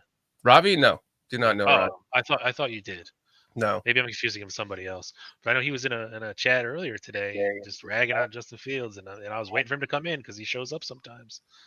And I wanted to hear what he had to say now that they won and actually did a fourth quarter comeback drive, and he's nowhere to be found. Yeah. Well, maybe he'll listen to this and hop in the next show and give you his shit. I mean, Ghost of Judah must be crying in the corner somewhere. Crying in the corner somewhere. I mean, what are you going to say at this point? I mean, it wasn't pretty. I'm not saying that. And not at all. Things I need to work on. The fumble sucked, but we ended up, winning at the end of the day. But that's 2 weeks in a row, though, that we're actually dominated these teams. We actually dominated both games. We are not far away. We're not far away, are we? Exactly. With some good coaching. Yeah. Well, here's the thing: we're getting it on defense. That's what's our defense has been. What has been dominating these games and keeping us in it? Yeah, Justin Fields really good last week. This week, it wasn't his fault that he didn't look as good as he did last week, but he was trying. That was damn sure. Yeah. Except for a brief moment in the end there where I like my wife said it to me before I even said it to her. We looked at each other. It was like, man, does he look like he's kind of just doesn't want to be here anymore? I'm like, I'm not sure I'd want to be playing in this offense right now. It's just like, oh, really? This fucking play again? Man. Really? This play again? I have to run this play again. I know this play doesn't work. Oh, this play for this situation, really? Yeah. Yeah, being Justin Fields, he sends in another screen. Listen, get on your helmet. And like, oh, it's another screen, guys. Yeah. Oh. and to what you're exactly to what you're saying, PG, he's not to the point where he can go, fuck that screen. We're gonna run up the gut right now. I'm handing it to you. Yeah. But see, it seemed like we only had, if I'm not mistaken, it seemed like we had like 3 play calls. We had the 1-yard screen, either side, or we had the read option where the running back goes up the middle, and then we had Fields, I think, twice on a sweep himself. Where's the diversity in plays at? It's like your playbook consisted of 3 plays tonight. Yeah. I think Getsy only has maybe about a post-it note to actually write a playbook together. It's only like so much. It's like, dude, what are you doing here? I mean, that's what I'm saying. I mean, when I look at this, it's like, I know we can do better than running 3 plays. We literally ran 3 plays. I'm looking at it like, come on. I see more plays called in the 10-year-old JFL football games. It's like 3 plays. Oh, man. Agreed. And I think that's true, and that feeds in. I think that's kind of similar to what Doug is saying there. DVD in the chat there, saying that can you get his? Yeah, this is a very close win in which we played a much better game than the score showed. We moved the ball against a swarming, blitzing defense. We knew they were coming. Right. And we couldn't have done that 8 weeks ago. So agreed. It's true. No, we are not far away. If we had some better fucking play calling. And if I could just go back, sorry, to the comment a little while ago when Walt said about this, they're always talking about this time that everyone's on about all the time that Justin Fields takes to throw the ball. Right. Some of that is because of some of the plays we saw today where he's outrun, the line's collapsed, the pocket's broken, he rolls out, and he's kept the play alive with his legs, and he throws the ball to Roschon Johnson for a 12-yard gain. It's like, that was 4 seconds. It's like, well, that's because what should he do? Take a sack, and so his stats are better for getting rid of the ball. So sometimes the stats aren't always telling the whole picture. So yes, he holds the ball the longest. Yes, he gets sometimes it's not about the numbers in terms of the stats for the bloody websites and all these things that they'll tell you who's good and who's not based on. Right. Yeah, exactly. It's the eye test, isn't it? Right. Yeah, it seems like he's doing a better job of when he's breaking away from the pressure to where instead of just taking off running, he's still looking for the open guy. It seems like he's doing a lot more of that now. Yeah, it's definitely finding those passes instead. Yes. Yeah. And a lot of times the guys were covered today, man. They just were. Yeah. Give the Vikings credit. A lot of times, the reason there was no play there, they threw it away, was because their coverage was good. But see, last year and earlier this year, he was taking sacks on those plays. So that's improvement, getting rid of the ball. Yeah. It's even funnier, like looking at these stats now and just going time to throw across the the first 12 weeks. He's not even been number 1. For some reason we're harping on it, and he's been like 2. I think the highest in him was 2, and that was the Detroit game. Right. But so what do you say? In terms of people are ragging him for holding the ball, and just looking at the quarterbacks throughout the weeks as we go, he's never been top of the mark in terms of time to throw the ball. Even this week, he's like 4th or 5th, and the guys above him are C.J. Stroud and guys like Brock Purdy. So I mean, they're winning games and holding on to the ball. Yeah. Whether it's them, they're also moving around in the pocket too. Like, that's what I was going to say. If it's them just moving around in the pocket trying to make a play, that's fine. But this whole narrative where he just holds on to the ball because he can't read the defense, that's bullshit. Well, when you think of when I look at it, I'm looking at our receivers who's actually going out in routes. Who do you really see winning a route? I'll see DJ. If he's one-on-one, he can probably win a route. Mooney, he can probably win a route. But EQ, he's not going to beat nobody on a route. He's not. He's not. He's just no. If they want to play guard him, he's not going to get open. So that number 15, what's his name, Taylor, he's not going to beat anybody either. They even tried to throw a screen pass to him. I'm like, goodness gracious, stop. So again, I would have preferred at some point to seen a jet sweep by Vegas, just to give me a fourth play in there. You doing this screen? I'm telling you, you doing these same screen passes, man. Like, can we just do a jet sweep? Yeah. Agreed. I totally agree. It's just, It was like crazy, doesn't it? Like, how many times can you throw the screen and think it's going to work and keep working? Like the one I was talking about earlier, where he threw the ball to Moore, and it was just EQ out there on an island with 4 guys bull rushing. It's like he was like, "Hey, let's do the screen to the other side." They'll never guess this one. They didn't expect all the blockers over here. We're gonna get them on this, guys. Right? It's like, come on, man. I'm serious. I'm just watching it, and I'm like, oh man, I hate to say it, but if we would have had a little bit of Nagy's offense, man, just come on. Jeez. Yeah, I mean, here's the numbers from Unapologetic Truth. Look at that. Hold on. I'm not even going to get into that. I have zero thought. I'm not even. I'm telling you, man. He's like, no, you stay away from my fucking offense. I was like, what? Oh man. Look at this. I can't even forget. Look at this stat here. Look at this. Unapologetic truth. See, that's ridiculous. 37 passes, 21 of them were screens. Come on. Wow. Oh my goodness. Come on, does man. Does anybody know the record for screen passes in a game? Because I think it's there. I think we just said it. There it is. There it is. We just said it right there. Screen passes used to be like hey, let's throw them off with a screen pass right now. You know, it's like, hey, let's run 5 screen passes in a row. Man, it's like truth. Thanks for joining us, man. You cannot tell me that these other teams around the league are just looking at them going, so what the Bears do is going to be throwing screen passes, huh? It was funny too, talking about the guys on the Doug Van Dorn mentioned the TV guys. There was that play where who the hell got the sack? It was like Sweat and a couple other guys, and like, oh, Gervin Dexter was on the field. Yeah, that just shows you you're not watching the game, man. He wasn't even there. Right. That's right. It was Brisker and Sweat. Yeah, it was Brisker. That was the other Brisker and Sweat. Yeah. Mm-hmm. It's like he's like, I'll take credit for it on the sideline. Sure. Come on. Put me down for one as well. I'll take one. Yeah, exactly. Man. And in Doc way, like we said before the game, I think we need to put his picture on the milk carton. That dude's missing, man. He's not coming back, man. Yeah, he's coming back. Yeah. The thing is, though, if we do, PJ, like you said earlier in the chat, go after Chase Young in free agency, we're gonna have to let him go for the 2-point stance. He's really good out of there, and for some reason we don't do that here.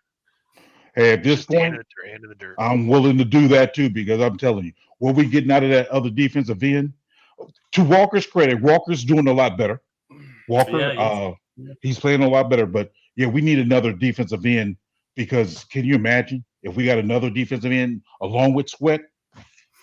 Whew, this defense will really be criminal. And then before us, they get a 3 technique somehow, or be it Dexter improve, Walker gets that position, whatever. But for us to get a 3 technique and another defensive end, man, that defense is going to be looking nice. I mean, real Dexter nice. looks good, and then you got Pickens coming up too. So Yes. it's definitely an in-house option for 3-tech right now. Oh, We yeah. don't need to worry about that for the most part. I mean, I know there's a Exactly. couple. There's a guy in Illinois that looks good. Oh, yeah. You know, I'm with that.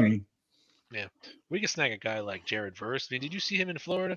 He literally grabbed the tackle, weighed him by 68 pounds, and moved him like he was a feather, with See. enough force to push him into the quarterback, who went flying another 4 inches to the left or the right. See, That's I'm the with you. power this kid's got. I'm telling you, my dream scenario. my dream scenario in the first round or for next year's off season is in the first round drafting Marvin Harrison Jr. and Jared Verse, and then free agency still grabbing Chase Young. That way I have a three-headed monster at defensive end to where if one get tired, you're subbing them out. I mean, you always got a fresh defensive end in there. Oh my goodness.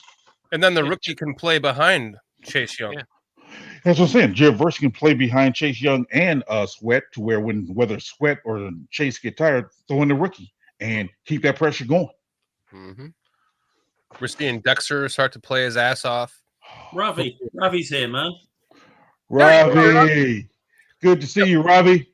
Yo, Ravi, I am eating beef stew. The cup of sick. I've been cooking beef stew for the last 4 hours in my crock pot. So, yeah, I mean, thanks for joining us, Robbie. Verse or Chop Robinson would be great. I'd even take Dallas Turner if I want more speed out of my second edge rusher. Yeah, you know, I'm telling you, both Robinson and Verse are kind of like that, just power through. See, I like that power too. See that I just like Verse. I like Verse a lot. I agree with you, BJ. I was a little bit concerned with his lack of production earlier in the season, but I mean, there's more factors involved in that. Right. And even Robbie says the two out at UCLA. I mean, he's not bad and he's doing good, but I'd have to go through those medicals with a fine-tooth comb before I even touch him. Man, I'm telling you. Yeah. So with Flus, his defense is what's saving him. Going to save him his job. Mm-hmm. I just think Getsy is his Achilles heel, man. You're gonna have to figure out something. I don't know the answer on who you can bring in because you can't bring in another offensive coordinator from somewhere else because you can't do no lateral moves unless they're out of contract. So I don't know who he can bring in to elevate our offense. I have no clue, but he's gonna have to find somebody. I'm even looking at Pep Hamilton at this point, but I don't know if that's a drastic change in the offense to where it's going to really have to take a while before he gets going. I even thought about the guy, Norman, what's the name? Greg Roman, but that's a totally different offense. So do you want to become an offense where you're running the ball 40 times a game and only throwing it for 20? I don't want that type of offense because I think Fields is more advanced in throwing than what Lamar Jackson was. So you don't have to go that route. I think you have to find some type of happy medium somewhere, but we need a different offense. Sorry. Yeah, I mean, I would dump Getsy, let Janoco give it a try, and maybe even offer him the job if he does good. If agreed. Yeah. You've got nothing to lose now, have you? We're not going to make the playoffs. We just need to see development from Justin mostly, but the team to keep improving. Yes. The youngsters, for our O line to build some chemistry, for our D line to start improving too. The rookies to get some reps and to start getting better. And so just Janoco, call some plays, see how you go, because he's not going to get any worse than what we're getting now, is he? No. And even there was a spot in the Detroit game too. I know near the end where Fields on the sideline, and they zoomed in on it on television, where you see Janoco come up and kind of put his arm around Fields and talk to him. I don't know what was said, but you never see Luke Getsy do that to anybody. He's just standing there with his thumb up his ass. Yeah. He was even talking to him tonight, Janoco was. But the thing is, it's like when I'm looking at it, it's like we need somebody though that can actually build upon what we're doing, because I've seen maybe 3 plays where he was under center. Other than that, he was in the shotgun or the pistol. It's like, dude, get our running game going. Bring back the fucking T formation, guys.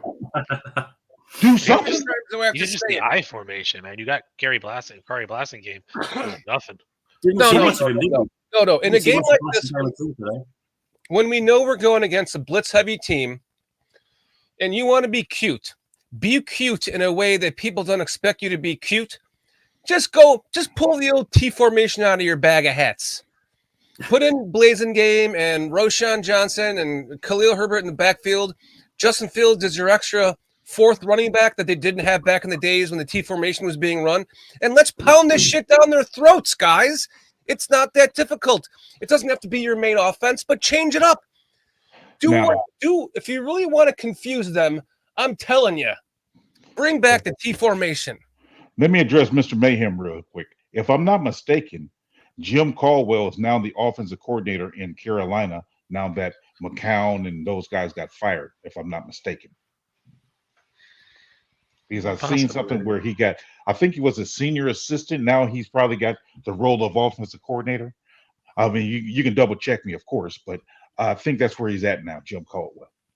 It still says he's a special assistant. I don't know if they moved him up yet or not. Okay, all right. Yeah, I'm not seeing anything about that.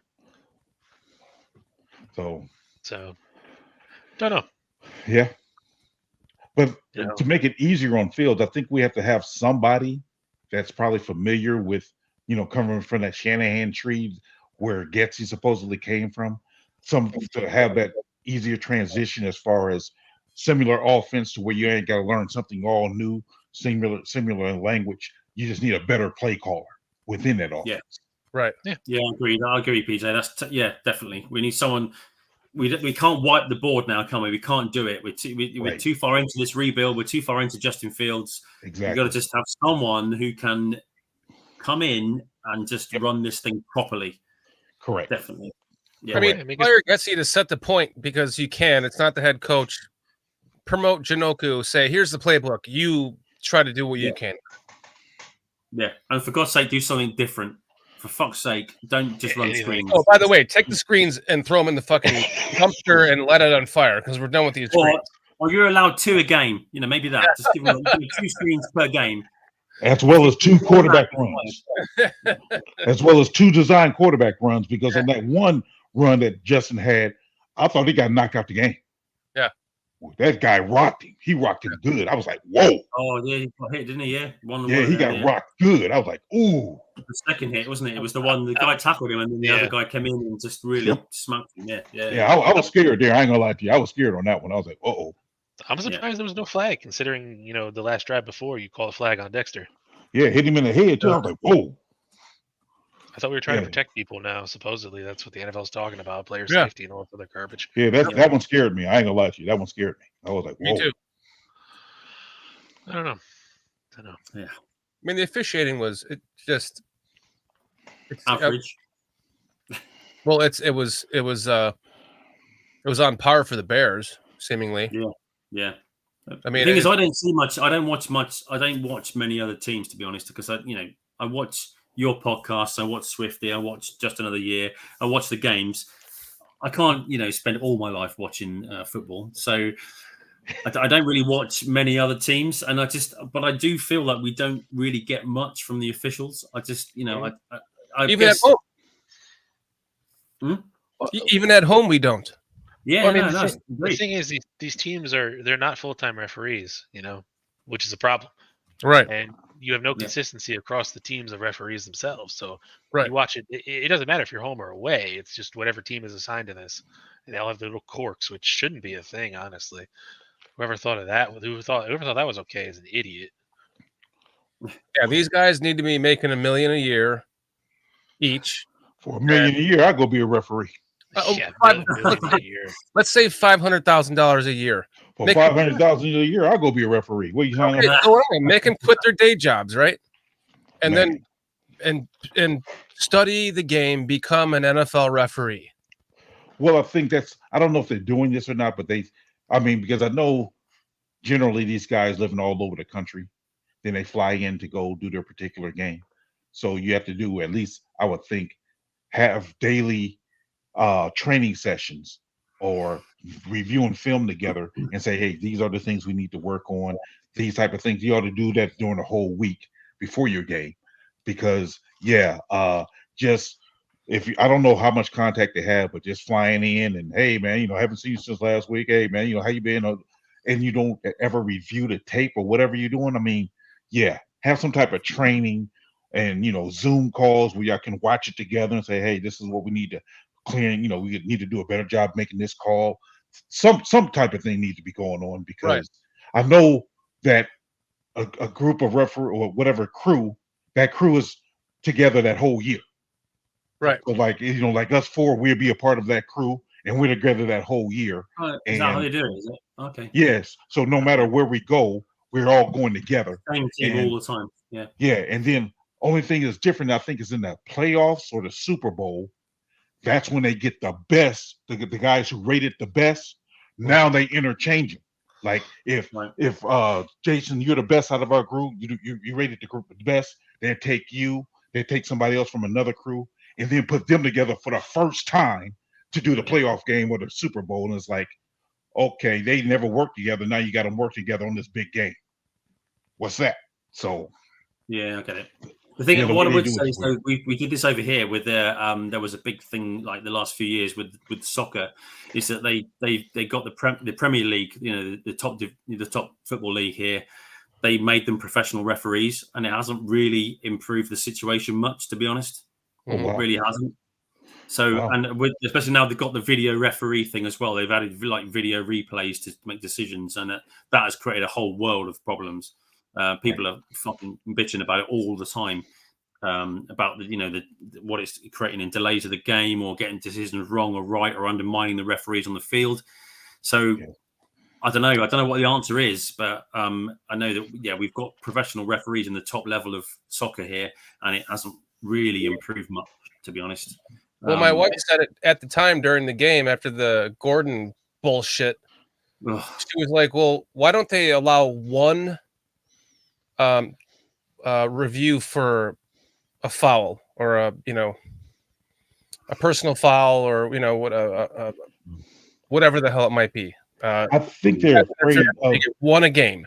They're afraid of undermining the referee, though. That's what it is. Yeah, but you need to give the coach some sort of recourse too. I mean, it's just like if the referee is going to be the end all be all, I mean, and it's flawed. You know, if he's a flawed individual in his way he's calling the game, you have to give the coach some sort of a chance to. I mean, like you were saying, Jason, they put in professional referees in the Premier League over there.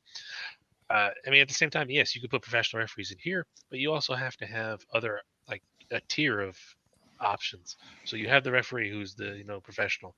You also then have a rule reviewer who's in a box somewhere in the stadium that also does these things, and then so on and so forth back. So it's all about more so. That's what I'm looking for. Having a layered defense, so to speak, in terms of this officiating. So it's not just the power isn't under just the head of one person. It's not just the referee. The team has a recourse, and then there's also checks and balances along the way. Yeah. DVD saying, Dan, the replay officials actually came in tonight and changed the call without anyone asking them. The call was simply blown that badly. I wish I could remember the call. It was on the tackle of Smith. Smith tackled the wide receiver, and he had his knee down, and they didn't call it at first. And I wondered that. I was like, so they didn't have an official replay, but they changed it. I know college football does that because they don't give you this, you get 1, 2 replays and that's it. They like, hey, we're going to make this replay. So it can't be that difficult. But they changed it because one person blew the whistle too early, and then they all came and conglomerated and said, I saw this differently, blah, blah, blah. Let's overrule it. Right. But see, on that play, they awarded him the 17 yards at first. But then after that replay, they like, oh no, his knee was down. And I'm like, okay, why can't we do this all the time? Take that red flag away from the coaches and be like, hey, we're going to replay any play that's questionable anyway, and it doesn't take that long, and we can make this decision in 30 seconds. Like, yep, he dropped the ball. Let's move on. Yeah, and it works better for the NFL, doesn't it? For football, because it's not like the soccer here where the game continues to play. You've got you have a play and it's finished, and you have some time, and they can in a few seconds they can look at that video. I mean, because NFL got cameras on every game. I mean, it's not like back in the 70s where you probably had some games not televised. Every single game is televised and got about 20 cameras there, so you can find it. So it's like, come on. Well, you saw the Sky camera brought in when they were talking about that one player Hawkinson tried to stretch out to get that right when for the first down he turned to the marker. That's what I'm saying. They have these cameras, so it ought to not be a big deal about whether or not you want to have to review. Every play ought to be reviewed if it's questionable. That's what college does. I mean, the game would be 4 hours, but yeah, whatever. No, it wouldn't. No, it wouldn't. I mean, that's what I'm saying. I mean, look at how college do it. College, their games are no longer. I mean, it's like they do it instantly, though. It's not none of that taking, oh, let's get the guy in the booth and all. Oh, yeah. Don't do all What do that. you think, Bob? Right. Just let's make the play and let's go on. Yeah. I hear you. But then again, if we threw the ball down the field a bit more, maybe it wouldn't even matter if the refs got the odd ball wrong. You know, I don't know. There's so many things, isn't there? So many little pieces that have to fit, and I guess that's why we love the game, isn't it? To be honest, it's like a chess game with live pieces, and what we talk about otherwise, huh? Right. What is one? Right. Yeah. Iceberg Slim, welcome. What's up, Iceberg? Thanks for joining us Slim. again. Yeah. Wow, 4 turnovers and we get 12 points. Know, yeah, don't. This is so sad. He said, At least we won. We didn't get 4 we only turnovers. got 3 of them off the turnovers. Only 3 of them off the turnovers. It's like, come on, guys. I mean, throwing these 1-yard screens ain't it. Yeah. We have to just go to our running game, man. Yeah. The offensive line loves to block for the running game, and they block. Under center. Yeah. Stop doing that read option. And let's go to the T formation, under center, T formation, run the damn ball. I'll take that too. I mean, just give me more than 3 different plays, man. I mean, come on. It's not just the running game. I mean, at least call some more of those plays like Fields threw to DJ Moore at the end of the game. What the hell was that all night? Man, can I bring up the previous coach one more again? How about curls? Here it comes. Here it comes. I'm not even going to get into that. I have zero thought. I love how that works. I love how that works now because we're actually saying, "Oh, we need to go back to some of the shit Matt Nagy was doing." He's like, "No, fuck you. I'm not." I'm not getting into that. Yeah, I mean, if Santos too didn't miss that first field goal, be up another 3 points. I guess there's that. True. Yeah, that's true. That is very true. Who needs touchdowns, eh? Yeah, just jeez. I mean, it felt like I was watching the Matt Nagy game there for a little bit, just kicking a field goal. I think Aikman said, "Protect the field goal" at one point. What the hell are you talking about? Only thing that was different was we wasn't running no trick plays, and there wasn't a double doink. Man, yeah, jeez, jeez, yeah. I'm like, this guy, which was actually blocked, by the way. The double doink was blocked. Was it? Yeah, it was a tip on that, was it? It was tipped. Yep. No, slightly.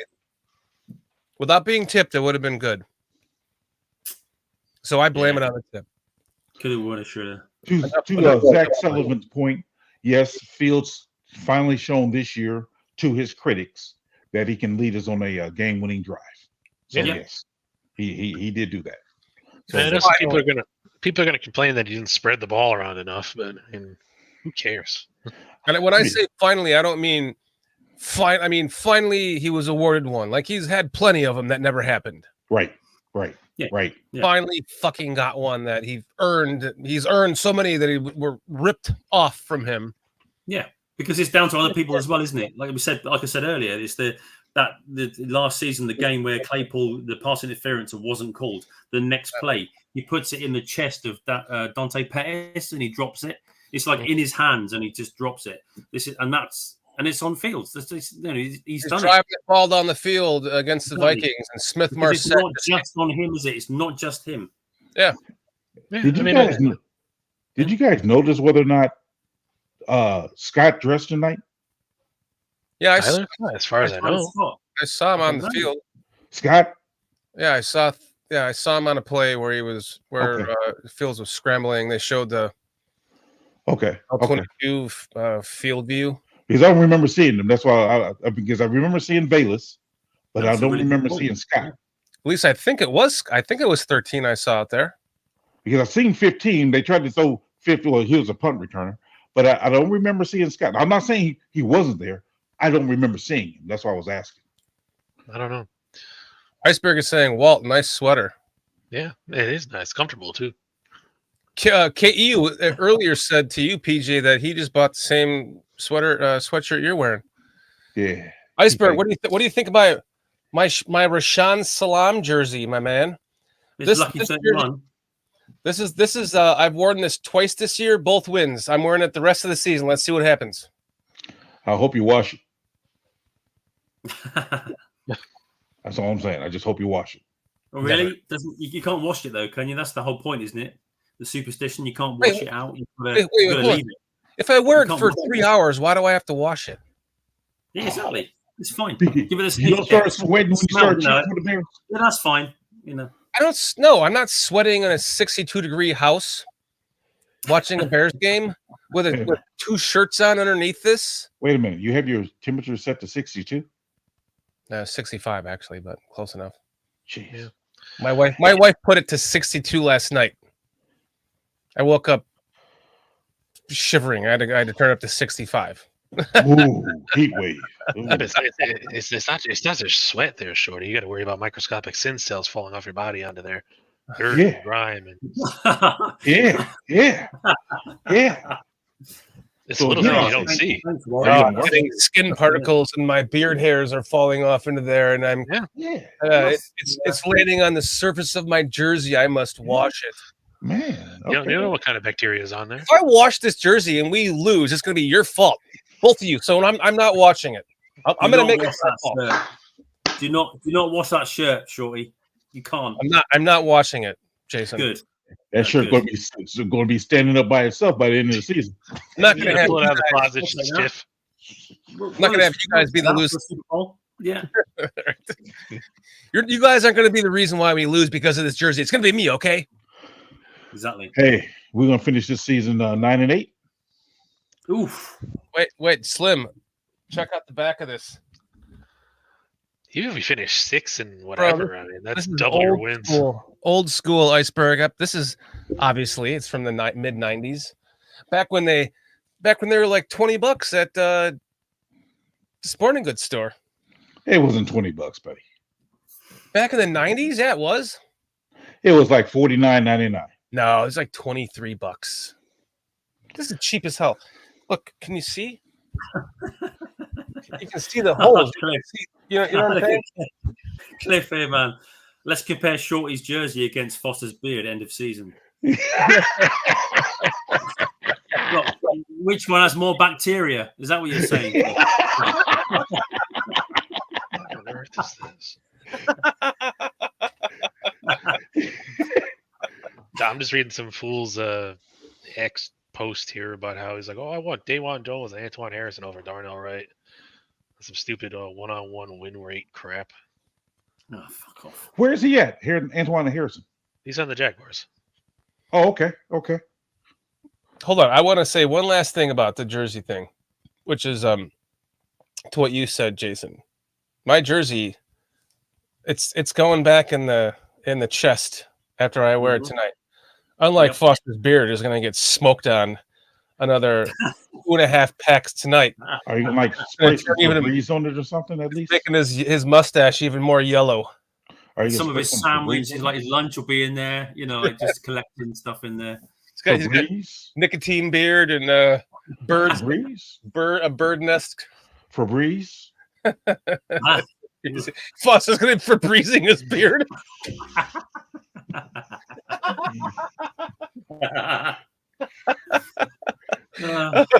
That'd be hilarious. I'd probably see that. Yeah, we should see that sometime, maybe. If we win out now, then he's got a Febrez's beard on the show live, surely. Where are you, Foster? Oh, he'll be bleaching it to get the nicotine stains out of his mustache. Oh, here you go. Oh, no, now here. Here he comes. Hold on, let's bring him in. Oh, hello. Fuck you, Dan.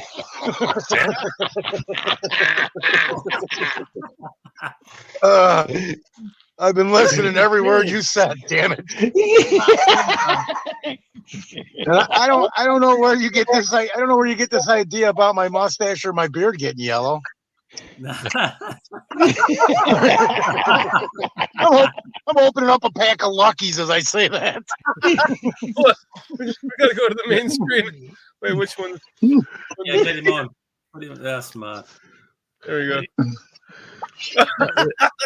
Dan, I want a bike and a slinky for Christmas. I guarantee that's not blonde in your beard from 700 years ago. Hey, Walt, don't ever. You can ask me for that shit, but don't ever think you're sitting on my lap, pal. Yeah. Damn. I'm just trying to figure out, Foster, where you going at 12:40 at night, man? To get cigarettes, man. two packs of Luckies. I got to make Dan right. Yeah, why don't you just buy the filter with Luckies there while you're at it? Hey, What'd you say, Walt? Just buy the filterless Luckies. If you really feel the death seeping into your body. Them things are like $20 a pack. These are only like $7. Oh, they're insane, dude. We know who's winning there, then, Foster. Oh man, that's hilarious. I wanted to. What? It's good to hear your voice, Foster. Is what I was going to. Yeah, it's internet problems because now I walked out. I'm in the car, put it on the 5G, turned off the internet, and it's working fine on the 5G. So that's great new service at my great new Comcast service at my house blows even worse than at my mom's. Serious. What I wanted to bring up though, because there's so much you could talk about this game too, is the last 2 weeks I think we've had seven turnovers, potentially 10 or 11, 2 or 3 possible pick sixes, and we barely won one game by a few points. That's terrible. Yeah. That's absolutely terrible, and it shouldn't be tolerated. Well, you cannot continuously win like that. And like I said, we won one of those 2 games. So when is the national media going to call out Getsy for that? We all know he's going to come on to his press conference sometime this week and say how awesome he is and how it's the players' fault. Yeah. This, that, and the next thing. I mean, he just reminds me of I don't know if you're a South Park fan, but there's an episode where Butter's parents are talking to themselves like, it's not our fault, we're awesome. Like that's his whole mindset on life. Yeah. I know the episode you're talking about too. I love South Park. Letting him coach in that All-Star game last year didn't do anything to damper his confidence either. He really think he's a man now. Yeah. Well, win that game either. The good thing, and I said this in the chat, is we're seeing some real progress by individuals. Gervon Dexter. Yes. Roshan Johnson. I've been talking about him all season. Yes. So I wanted to get back to polls, and I just, you're not going to hit on everyone, but when you look at the numbers and you look at the picks and the guys he's brought in, it's probably one of the highest percentages in the NFL. If you let's take the last 5 years and look at every team, go look at it. Yeah. So because I remember earlier in the show, King Pookie, and I wanted to rebut some of this, but I had the internet problems. He was, he's not a big polls fan. And I'm like, you just need to look at everything and take it within the context. It's not his fault that Flus and company have not turned out to what they are. It's not his fault that some of these, and we've got tons of young players, improper execution. Because it all boils down to the same thing that we were talking about from day one, that Green Bay game. Not properly being prepared for everything. Everybody's continually making mistakes. Assignments are missed. Lanes are missed. You guys were talking early, too, about Herbert not being in the game a lot. Well, every play Herbert was in, he couldn't find any running room because that's not his game. What if we had Foreman playing tonight with Roshan? You think our running game would have been different? Because I sure do. Yes. Oh, yeah. We would have been able to power some of these plays with both of those guys. You can't use Roshan every single play to power it. We know how that works out, man. If you go back and look at a few of those games when we were running Deonta heavily, he was getting tired, man, because you're taking a pounding every time you run in there. especially with that massive defense. T formation, Foster.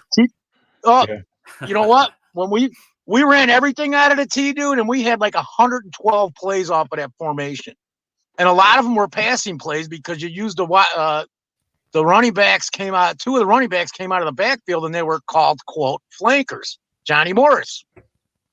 Yeah, I think doesn't he still hold the record for receiving yards from like 1963 on the Bears? I mean to sound like I'm kidding, but I'm really serious. Well, when I say we've talked on and off about this for the whole year, Dan. Right? Go ahead, Why sorry. wouldn't it work? I mean, we saw Buffalo ran some T formation this past weekend, and they should have run it twice. They should have run it twice in a row on the goal line because they probably would have scored at the end of that game. Because my wife and I are watching. I was like, "Oh, the T formation!" I'm like, "Run it again, run it again." Like so, there. I think that I get an argument with my buddy about this all the time. Oh, well, the game's not. You know, they're the defenses aren't. They're everyone's geared for a passing offense. Exactly. So run the T formation. You can go 2 receiver, 2 tight end. And if you need to go that personnel for that set, then take your 2 tight ends and put them in the backfield. Or you can, have 2 running backs, 1 tight end, and just bring the running back into the back or the tight end into the backfield as the T formation. Then if you need to, you can move the tight end out and put him into a weak or a strong formation. But you're starting off constantly with a T formation to fool the defense so that they never know where you're going to go from there. I don't think you'd be fooling anybody more so than just they'd be falling on the ground laughing at you. Maybe. Then you can just mosey on by. And anything that works, and I'm not saying use it as your entire system, but if it can help you on offense, why not use it? And Walt, you brought up running the I formation, the 2-back formation. Why not use that more if it's effective? Mm-hmm. The thing that I like about what McVay runs and with the Rams a lot is he's always in the same formation. At least he used to be back when I was paying attention to it. And I don't know if he's changed it at all, but you never knew what was coming out of that formation. It always looked the same. It was always symmetrical. You could never tell where it was going. It was strong or weak. Yeah, so the T formation would work as a revision to McVay's offense just by coming full circle again back to. And why not fucking have it be us that do it instead of like the Niners or some other team that comes along and takes the T formation as their own? Let's do it ourselves, guys. Yeah, the team that originally perfected it. Yes. Chicago Bears, man. I think they ran a T formation for 30 years in Chicago. And they happened to win a lot too back then, but I know it's a different era. We thrilled the nation with it. There's a pretty funny clip floating around right now where it says, I can't say the Bears care too much about what Flus has to say, and he's doing his little spiel in the locker room, and you just see DeMarcus Walker on his phone.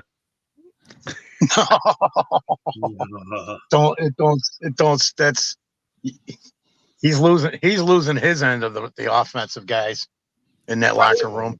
By the way, did you guys? I would love for Fields to just come out and say exactly what he thinks somewhere at some point in time. He tried that already with coaching. I know. Well, when he saw the panties in a bunch. Yeah. When he saw what happened to Claypool, he had to come out and apologize. Then you're afraid to make the statements, even though they're the truth. Which that just burns me, man. It blows my mind. But at the end of the day, it's entertainment and it's a business. That's how they look at it. They're not vested like us, not all of us. I will say this, man. After talking to George McCaskey at the Raiders game, that guy is a fan of the Bears big time, and he knows a lot of shit. Like I would mention years, and he'd tell me everything that happened. I would hope that year. So. I don't know if you remember any of that, Dan. Our little conversation. So. Yeah, if he didn't remember, I would either think he had Alzheimer's or he should get the fuck out of Chicago. No offense to anyone that has Alzheimer's, by the way, but I would expect him to know that. And you're right, Foster. He was spot on with shit. It was awesome to hear. He is a fan. That's why he needs to just sit back and let Kevin Warren run this team. Period. Count the money, and approve money here or disapprove money, and just sit back. And let somebody else run the football side of things. I mean, I have to question Slim here a little bit. I mean, I understand the 2 tight end set like you're talking about here, but I'm not wasting a pick on Bowers when I have other needs on the team to go for. Yeah, if we were stacked up, Walt, I'd say grab him, man, because Yeah. I mean, it's a luxury these days to have 2 or 3 tight ends that you can rely on. That's one of the reasons we brought in Mercedes Lewis. Yeah, to They don't use him either. take slack. What? They don't really use Mercedes Lewis either. No, I think they should use him a little more. I don't think they use him enough, but that would be more in the running game. And then you always see that's the other thing with going with the formations, man. You bring him in, he's not a bad pass catcher still at his age, even if you watch the tape, man. Right. So you could use him in multiple ways, but he's primarily in for running. But that's why we got Tanyan. He is nowhere what I expected to happen with him. But then again, how's our passing game been for the first 8 games? You probably can get Pitts in a trade. Well, I see Poles doing exactly what he told us from day one. He's going to build this team through the draft, and it's going to take longer than we want. Yeah. Back in the day, think about it, Peach. In the 70s, when somebody was rebuilding a team, it took 5 seasons for him to win a freaking, to start being relevant. Right. Yeah. So, and to do that in this day and age, to the fans and the media, it's unacceptable to take 3 years to rebuild a team. It's just unacceptable. Look at how quick. How long was Frank Reich? How long was he there? How long was he in Carolina? 9 months. You see, the guy, they didn't take who we wanted. Him and McNown. There's a picture of McNown saying, "Yeah, to C.J. Stroud, we'll have you in here for the summer, man." Yeah, because that's who they want. Yeah. But I mean, he didn't come out and say anything that he wasn't willing to work with this. I mean, I don't know what was said behind the scenes. I'm sure that guy, because he's straight up, man. I really like Reich. He probably said something at the end when they were canning him anyways. He goes, "Well, you guys he probably said something to the effect of, you made the decision that was the wrong decision for us at the time. We didn't have to do all this shit to be in this position. Now we're in a worse position than we were prior to this." The league has also seen like all these splashes of quarterbacks that came in the league in recent years, like Andrew Luck blowing up the league in his first couple of seasons, Lamar Jackson blowing up the league in his first couple of seasons, so Rose, but none of them have won anything except for Mahomes, right? So we've all been expecting Justin Fields to be one of those guys, but I would prefer him to be someone that learns from the bumps and bruises and is a flash in the pan a flash in the pan guy, and takes us to multiple playoff appearances and Super Bowls. Well, I mean, you mentioned Trevor Lawrence too, and I think people tend to forget that they had back-to-back number 1 picks after Trevor Lawrence. They had Trevor Lawrence, and then they had the number 1 pick because they sucked that bad. And Walker. Yeah, it's a Walker. Yeah. I want to get to what Robbie's saying here really quick. George B. I can't what he said. George can be on some former FBI director Hoover-ish. Yeah, we talked about that after we met him. Like, who was it that said he looks like he's an airline pilot?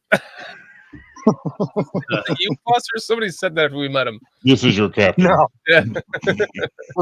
Was it Cliff or Cletus? What's his name? One of those guys said it, I think. Where's Cliff at? Curtis or Cliff? Curtis. Yeah. Yeah, I just got a feeling that was a hilarious time there at the tailgate when McCaskey walked up. It was hilarious, man. Yeah, he does look like he could be an airline pilot for damn sure. So Foster, yeah, absolutely. Foster, what do you think of the defense? I'm loving it because we've got all these young guys that are stepping their game up. They're starting to show us something, and I really believe bringing Sweat into that locker room and putting him on the line has ramped everybody else's game up. The guy is just a great leader. He's consistent, and he never stops moving. If you watch just him playing, man, the guy will come all the way around the end and chase the quarterback 10, 15 yards down the field at the opposite sideline. He just never stops. That's what I loved about him from day one, man. He never gives up no matter what. How many times has he been double teamed in the last 2 weeks? How many? You know, He's, and then he's up to what, 8 sacks too now, right? He what? I don't even know. That's not even his game. He's usually about a 6-7 sack guy for a season. Oh, no, So I know. look, That's what I'm saying. he's making progress, but he's just so consistent at what he does. He's going to hold. He's going to set the end, and if he's got a pass rush, okay, he's not Watt or who's the guy on Minnesota tonight. I even brought him up because I really like that guy. Daniel Hunter. Yeah. I said, man, if that guy could, I don't know where his contract's at, but that would be somebody I'd be willing to trade for to bring in if he's a he free can agent. play the defensive end position. There's another free agent we can look at. Problem with Hunter is But he's 29. Yeah, he's 29 years old. So what? Sweat's going to be 29, man. You've got experienced, defensive players in that locker room, and then you draft a guy to take his place because that's what Poles is going to do. You're going to start seeing him draft guys continuous. Well, why are we drafting him? Because in 2 years we need a new guy. This guy's contract's up, or he's 31 years old. That's how you build continual success. That's what San Francisco does. More so Kansas City. I mean, their biggest problem is a receiver right now. They need somebody that can catch. They've got more drop passes than any team in the league, man. It's got to be burning Mahomes up because that'll kill him in the playoffs. That'll just kill him. Yeah. But if we want sustained success, that's how you do it. I played at Holy Cross for a little bit, and we stunk. But the coach there always had his eye on the guy who was going to play next year, besides coaching the guys that were playing in the prior season, because you were limited, man. You only had a guy for 2 years, 3 if you're lucky in high school, varsity, junior varsity. So it's keeping an eye, one foot in today, and one eye down the road, man. And that's Pole's game, and that's how we build success, man. It's proven. It's proven, man. He might even be already looking at somebody. Sweat's on a 4-year contract. Probably not this draft, but I'll bet you next draft he might be looking. That's when he'd be looking for his replacement, because you got to have these guys in the surroundings in the NFL. They have to be with people with the right attitude. They have to see the proper technique and everything proper to advance. Look at Dexter tonight, man. One thing I noticed about Sweat tonight was the fact that he actually, he'll set his edge, and then he can burst to the quarterback. He showed great burst getting to the quarterback. I think he had a sack and a half tonight, if I'm not mistaken. He did. And that's pretty impressive. I mean, again, some of it running across the field to get to the guy. And to your point earlier, if we had somebody else on the other side, OMG, this defense would really, really take off. That's what we need right now is a pure insane pass rusher type guy. That would put that defense over the top, because then it would be easier on the young guys in the backfield. There wouldn't be as much pressure on them. Oh, absolutely. To stay with these guys and play the physical game. They can play their physical game because they're not going to have to do it as long. So, I mean, that's one long completion tonight, if I'm not mistaken. Just the one. Yeah, that's what I'm saying. So our back end guys they're doing all right, although I don't expect Eddie Jackson to be here next year. But I think our back end guys are doing okay. Absolutely, man. Foster, to my point, what I was saying is, yes, they're the same age, but do you want both your edges to go out at the same time? You know what I mean? Like, only if I'm prepared for that. We're not right now. No, we're not. We're not. And we are not prepared for that. Let's just say in your thing, like, okay, Danielle Hunter's available. We sign him to a 3-year contract, right? So now you have Sweat and Hunter on, both the bookends on the defensive line. Then you go out and you take one of your picks. You pick up a Jared Verse or a Chop Robinson or somebody like that. Or Dallas Turner, whomever. You have replacement for one right now. Mm-hmm. That's it. We might have replacement for 2 on the team. I'd really like to see Dexter coming off the edge a little more, just to see what he can do. Because was it last week or the week before that he ran a couple plays as defensive end? Yeah, I like it. Yeah, I prefer him in the middle. I mean, as big as he is, 300 plus pounds. I get it, but the way he moves, there's a potential there, and I'm not even saying you got to play him there all the time. Right. It's like I go back and I look at what the Raiders did last year, and it was pretty successful with their defense. I think 7 or 8 times Billings came off the edge, and it changed the aspect for the offense. So I'm not saying he's got to play there every down. I just like to see a little bit of it because we can use these next few games to check and see what guys are capable of. Use the time wisely, man. It's short. PJ, you ought to know that because you're coming to the end, pal. I mean, if you're going to play Dexter at a defensive end, man, you got to have him slim down by 30 pounds. Sorry, PJ, you didn't set it up too well, man. I'm looking for my pistol. Hold on. See, look at. He's already getting senile. It's right there, and he can't even find it. No, it's in the safe, and he forgot it was in the safe. And he doesn't remember the combination either now. Man. Yeah. But no, Leo factor. Somebody take his pistol away. Dev's got another season left before we got to worry about that. Yeah. Well, I think I hope he didn't get hurt bad tonight because he was out a couple plays. He came back. That was another thing. Carter was in there for a bit. No, Tevin came back in. Mm-hmm. Yeah. But Carter was in there for a bit too. I know Whitehair was terrible. Yeah, but Tevin, that play he got hurt on, if you guys looked at that play, it was in a field goal attempt. The guy stomach went into Tevin's head, which crunched his neck. That's what the problem was. It crunched his neck. So, him and that neck issue, that's why they took him out. So I'm like, okay, that's going to happen. So you got to be careful of that. But to your point earlier about the defensive end, and I say this, and I'm going to harp on my bandwagon real quick. You have Sweat for 5 years. You go get Chase Young, who's 24 years old. Yep. So you sign him for 5 years. Then you bring in Jared Verse. Therefore, to your point, Walt, you're going to have somebody when Sweat comes out of contract. Now Verse is still there, and he can take over. And then you can bring somebody in behind Verse. So you're going to always have. At first you have 3, but then you can go down to 2 before you get a third again. Because that'll be something because Young is young enough to where I think what Sweat's 27, Young's 24. So next year Sweat will be 28, Young will be 25, then Verse will be 21, 22? 23 right now.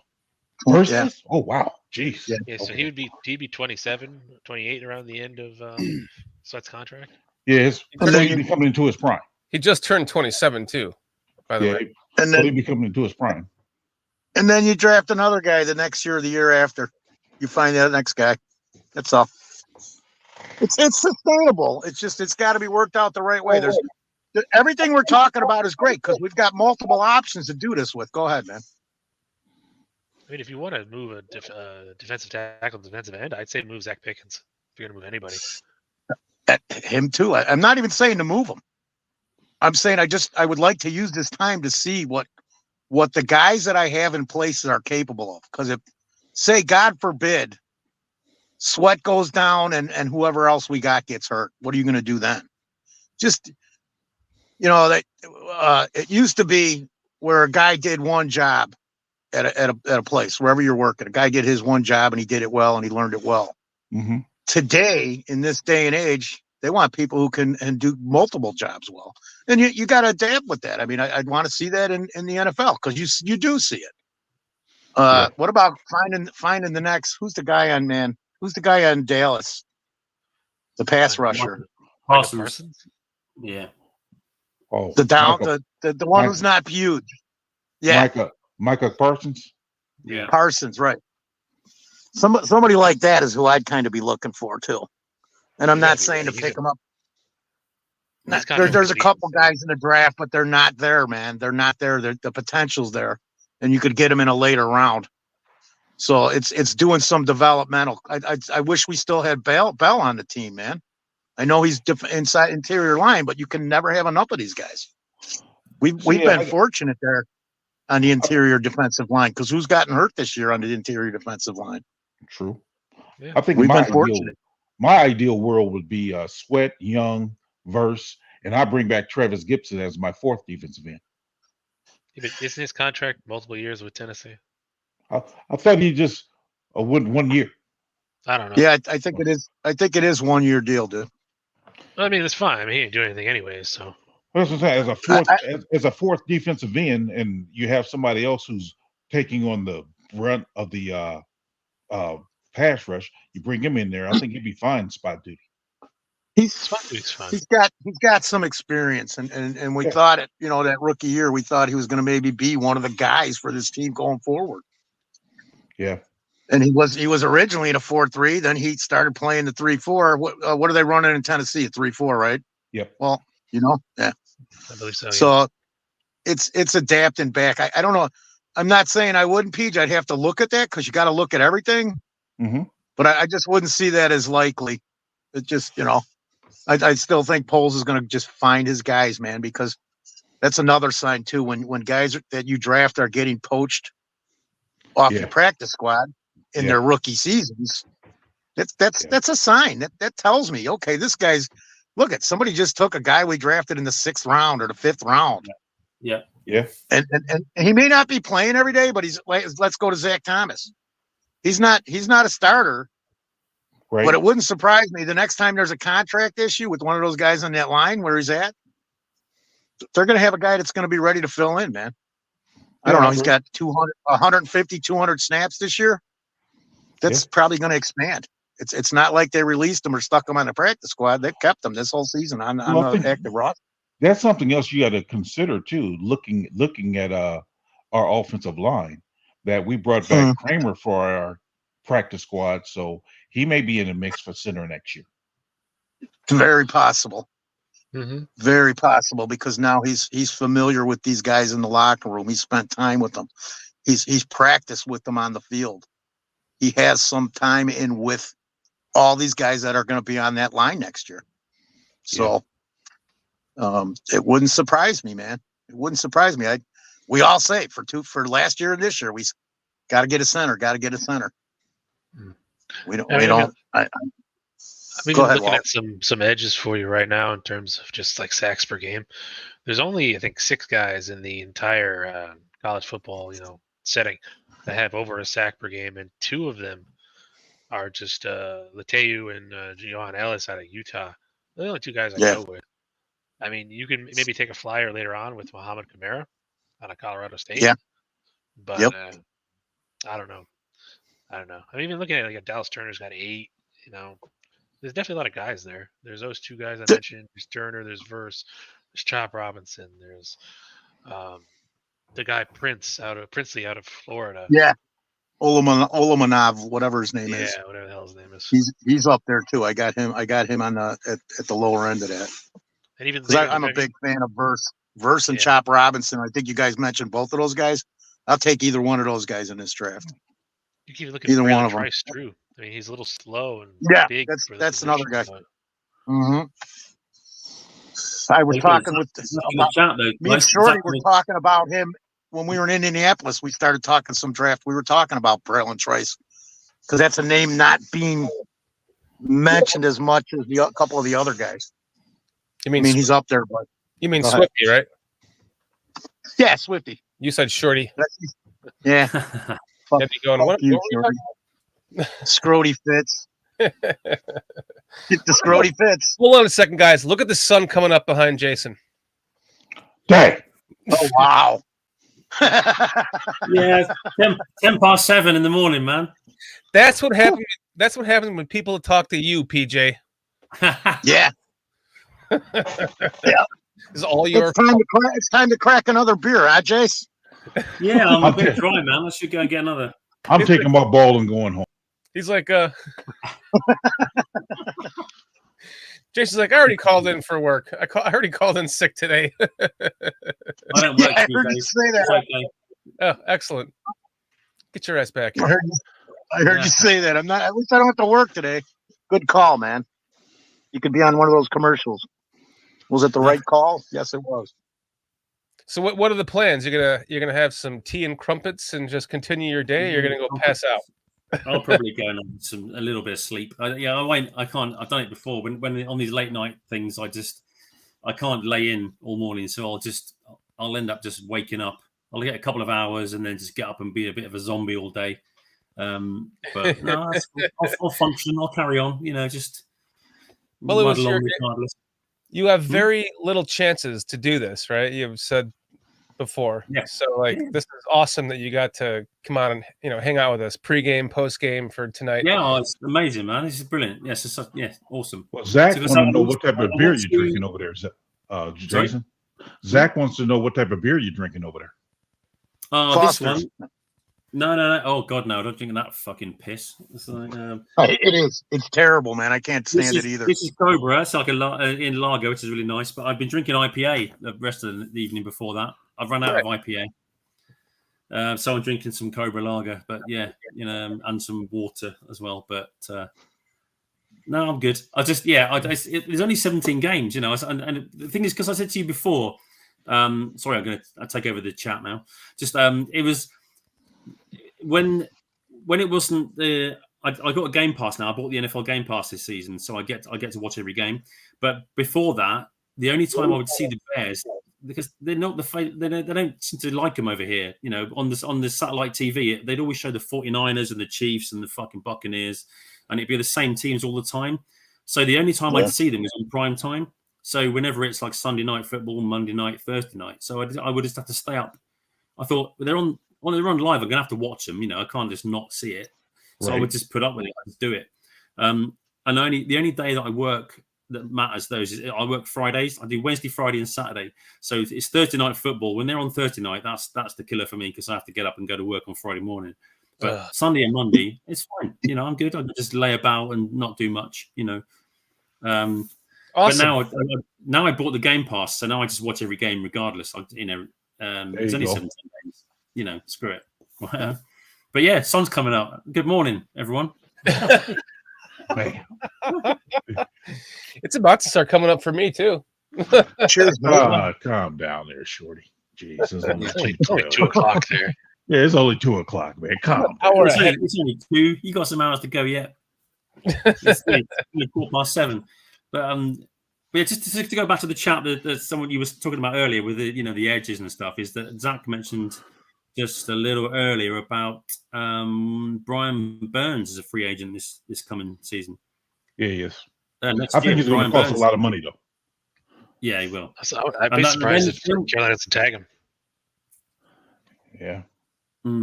Yeah. If he probably get tagged. Yeah. See, in my head, I'm figuring Chase Young, you can get it at a discount because of his injury history. So I don't think you have to pay. Well, that's what I'm thinking. I'm thinking that you'll get him less than what you got Sweat for. I mean, I could be wrong, but that's my. I think it's. If he goes, I think it's going to be more. I think he's going to want more than Sweat. That's the whole reason he accepted this trade, was to test the market, because all he's got to do is prove himself. Doesn't even matter what happens in the future. He's going to sign that contract for big bucks. Yeah, I think I said in the chat. Yeah. I think I said in the chat. So that means you're going to have to spend at least minimum $24 million a year on the guy if you're going to pick him up, if you're the Bears, because they just gave that to Sweat. And then they're going to compare numbers and say, I mean, you got to look at it. I'm not saying I'm even right, but that would be the number I'd start at, 24 mil, because we just gave it to Sweat. Yeah. Now we're a year later too, doing the same deal, even though his contract starts in 24, the extension. But now we're a season later where everything's gone up. The cap's gone up. Pay rates have gone up. Look what Zach's saying. You're dropping Eddie Jackson and Cody Whitehair, though. That'll free up. I mean, that's easily $30 million. True. Well said, Zach. And we've got a lot of cap space, haven't we, next season? We do. I think right now we're second in the league in cap space. We're not first. Yeah. Somebody stated that. I saw that somewhere. I can't remember if it was on Twitter or YouTube. Wait, that was just the other day. Cliff saying Bears won all 3 of their primetime games. Yep. Those are games the rest of the country saw. Like they did. The world saw them. The Panthers and tonight. Yeah. Wait, what was it? Yeah. Washington. Oh God, yeah, Thursday. Yeah, Thursday. Hey, did we have a Sunday night game that we lost? Yeah. Yeah, I got a Yeah, we lost Sunday. I got a trivia question for you guys. I have to double check this, but I'm just going off my memory. I'm pretty sure I'm right. You know what? Have any idea what the Bears' primetime record was for the entire decade of the 70s? No. 0-2, because they didn't play on Monday night till 1977. Wow. They got blown out by the Cowboys one time on a Monday night, and then they got creamed by the Chargers. What's his name? Just threw the ball all over him, man. Great quarterback for the Chargers. Can't remember his name. Everybody knows him.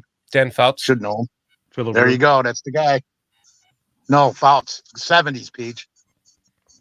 I think that game was in 79, but because they were never on primetime. It amazes me how much they're putting the Bears on primetime. It seems like they finally figured out, even though the Bears are lose, they finally figured out that we've probably got the second biggest fan base in the world. Dude, I paid $300. Cowboys. I hate the Cowboys.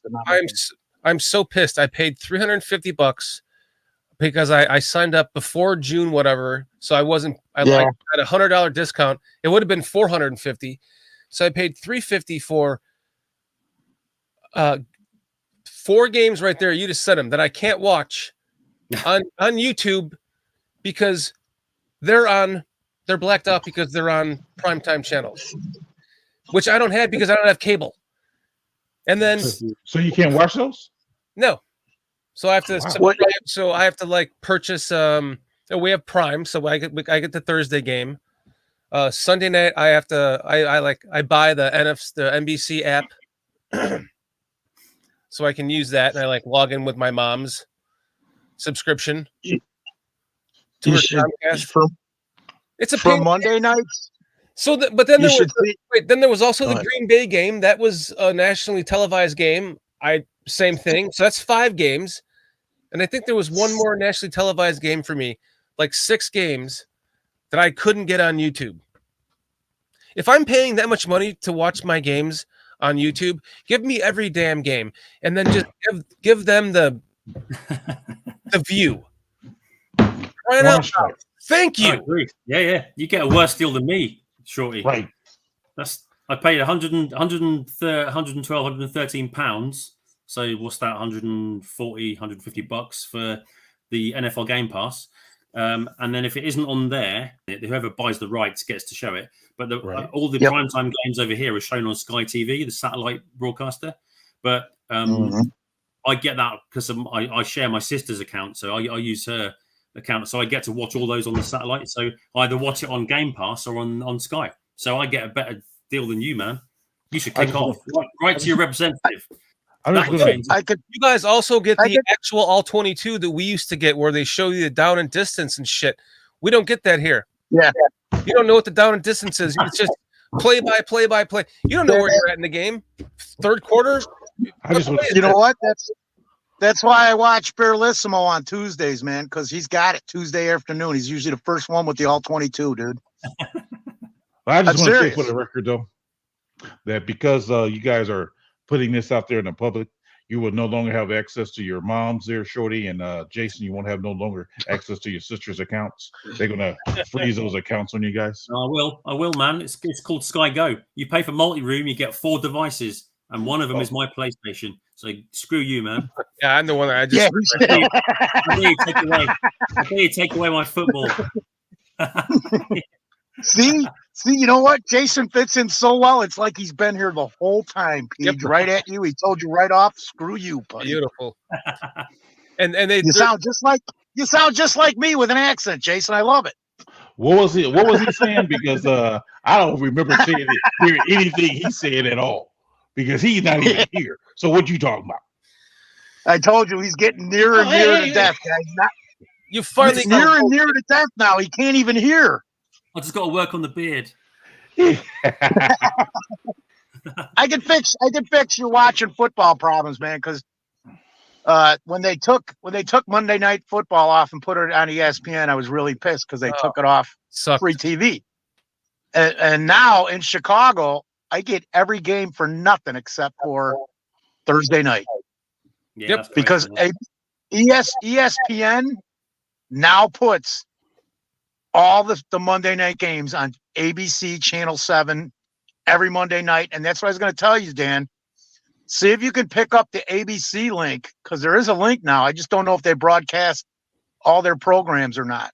But there is an ABC 7 link out of Chicago. I'm just not sure what they broadcast. I just ABC. I got it all figured out. I'm just saying. It took me I watched the game on 45 ABC tonight myself. Did you? Well, here's the thing: like when NFL Sunday Ticket was part of DirecTV, you got those channels either way. Right. Man, So I wish I could mute him. If you don't have cable now, you am I ignoring you because I'm in my own head thinking about what I'm going to say next? No, that's totally we're used to that. We're used to that, Dan. The problem is you try and say it out loud. Oh.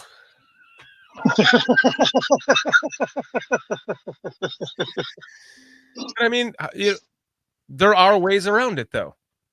It's a pain in the ass. For now. But my point is, I paid $350, and at least if I paid that for DirecTV, I would have all those channels. But now I don't. So you're screwed two ways on Sunday. I just got a offer from YouTube for prior to Thanksgiving, the Thanksgiving games. They sent me a thing, and it was like $84, man. What you just paid? What you paid $350 for through YouTube? Yeah, it's probably because it's half the season, but right. NFL, I'm like NFL Plus will do that for you too. Yeah. So I just refuse.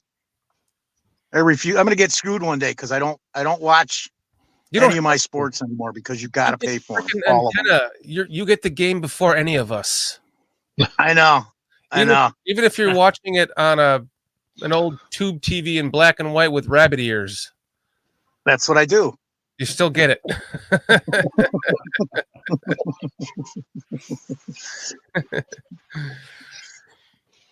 PJ's just shaking his head, man. That doggone Foster. That's all I got to say. That doggone Foster.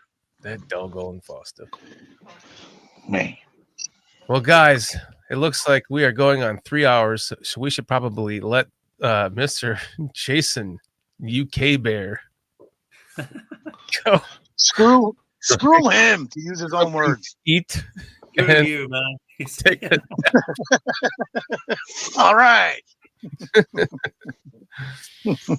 Oh man, it's been a lot of fun hanging out with you, Jason, getting to know you, and you fit right in. I talked to Chris Watts before this, and I said I just want you to know we're having on Jason UK Bears, and I just want you to know I'm not cheating on you.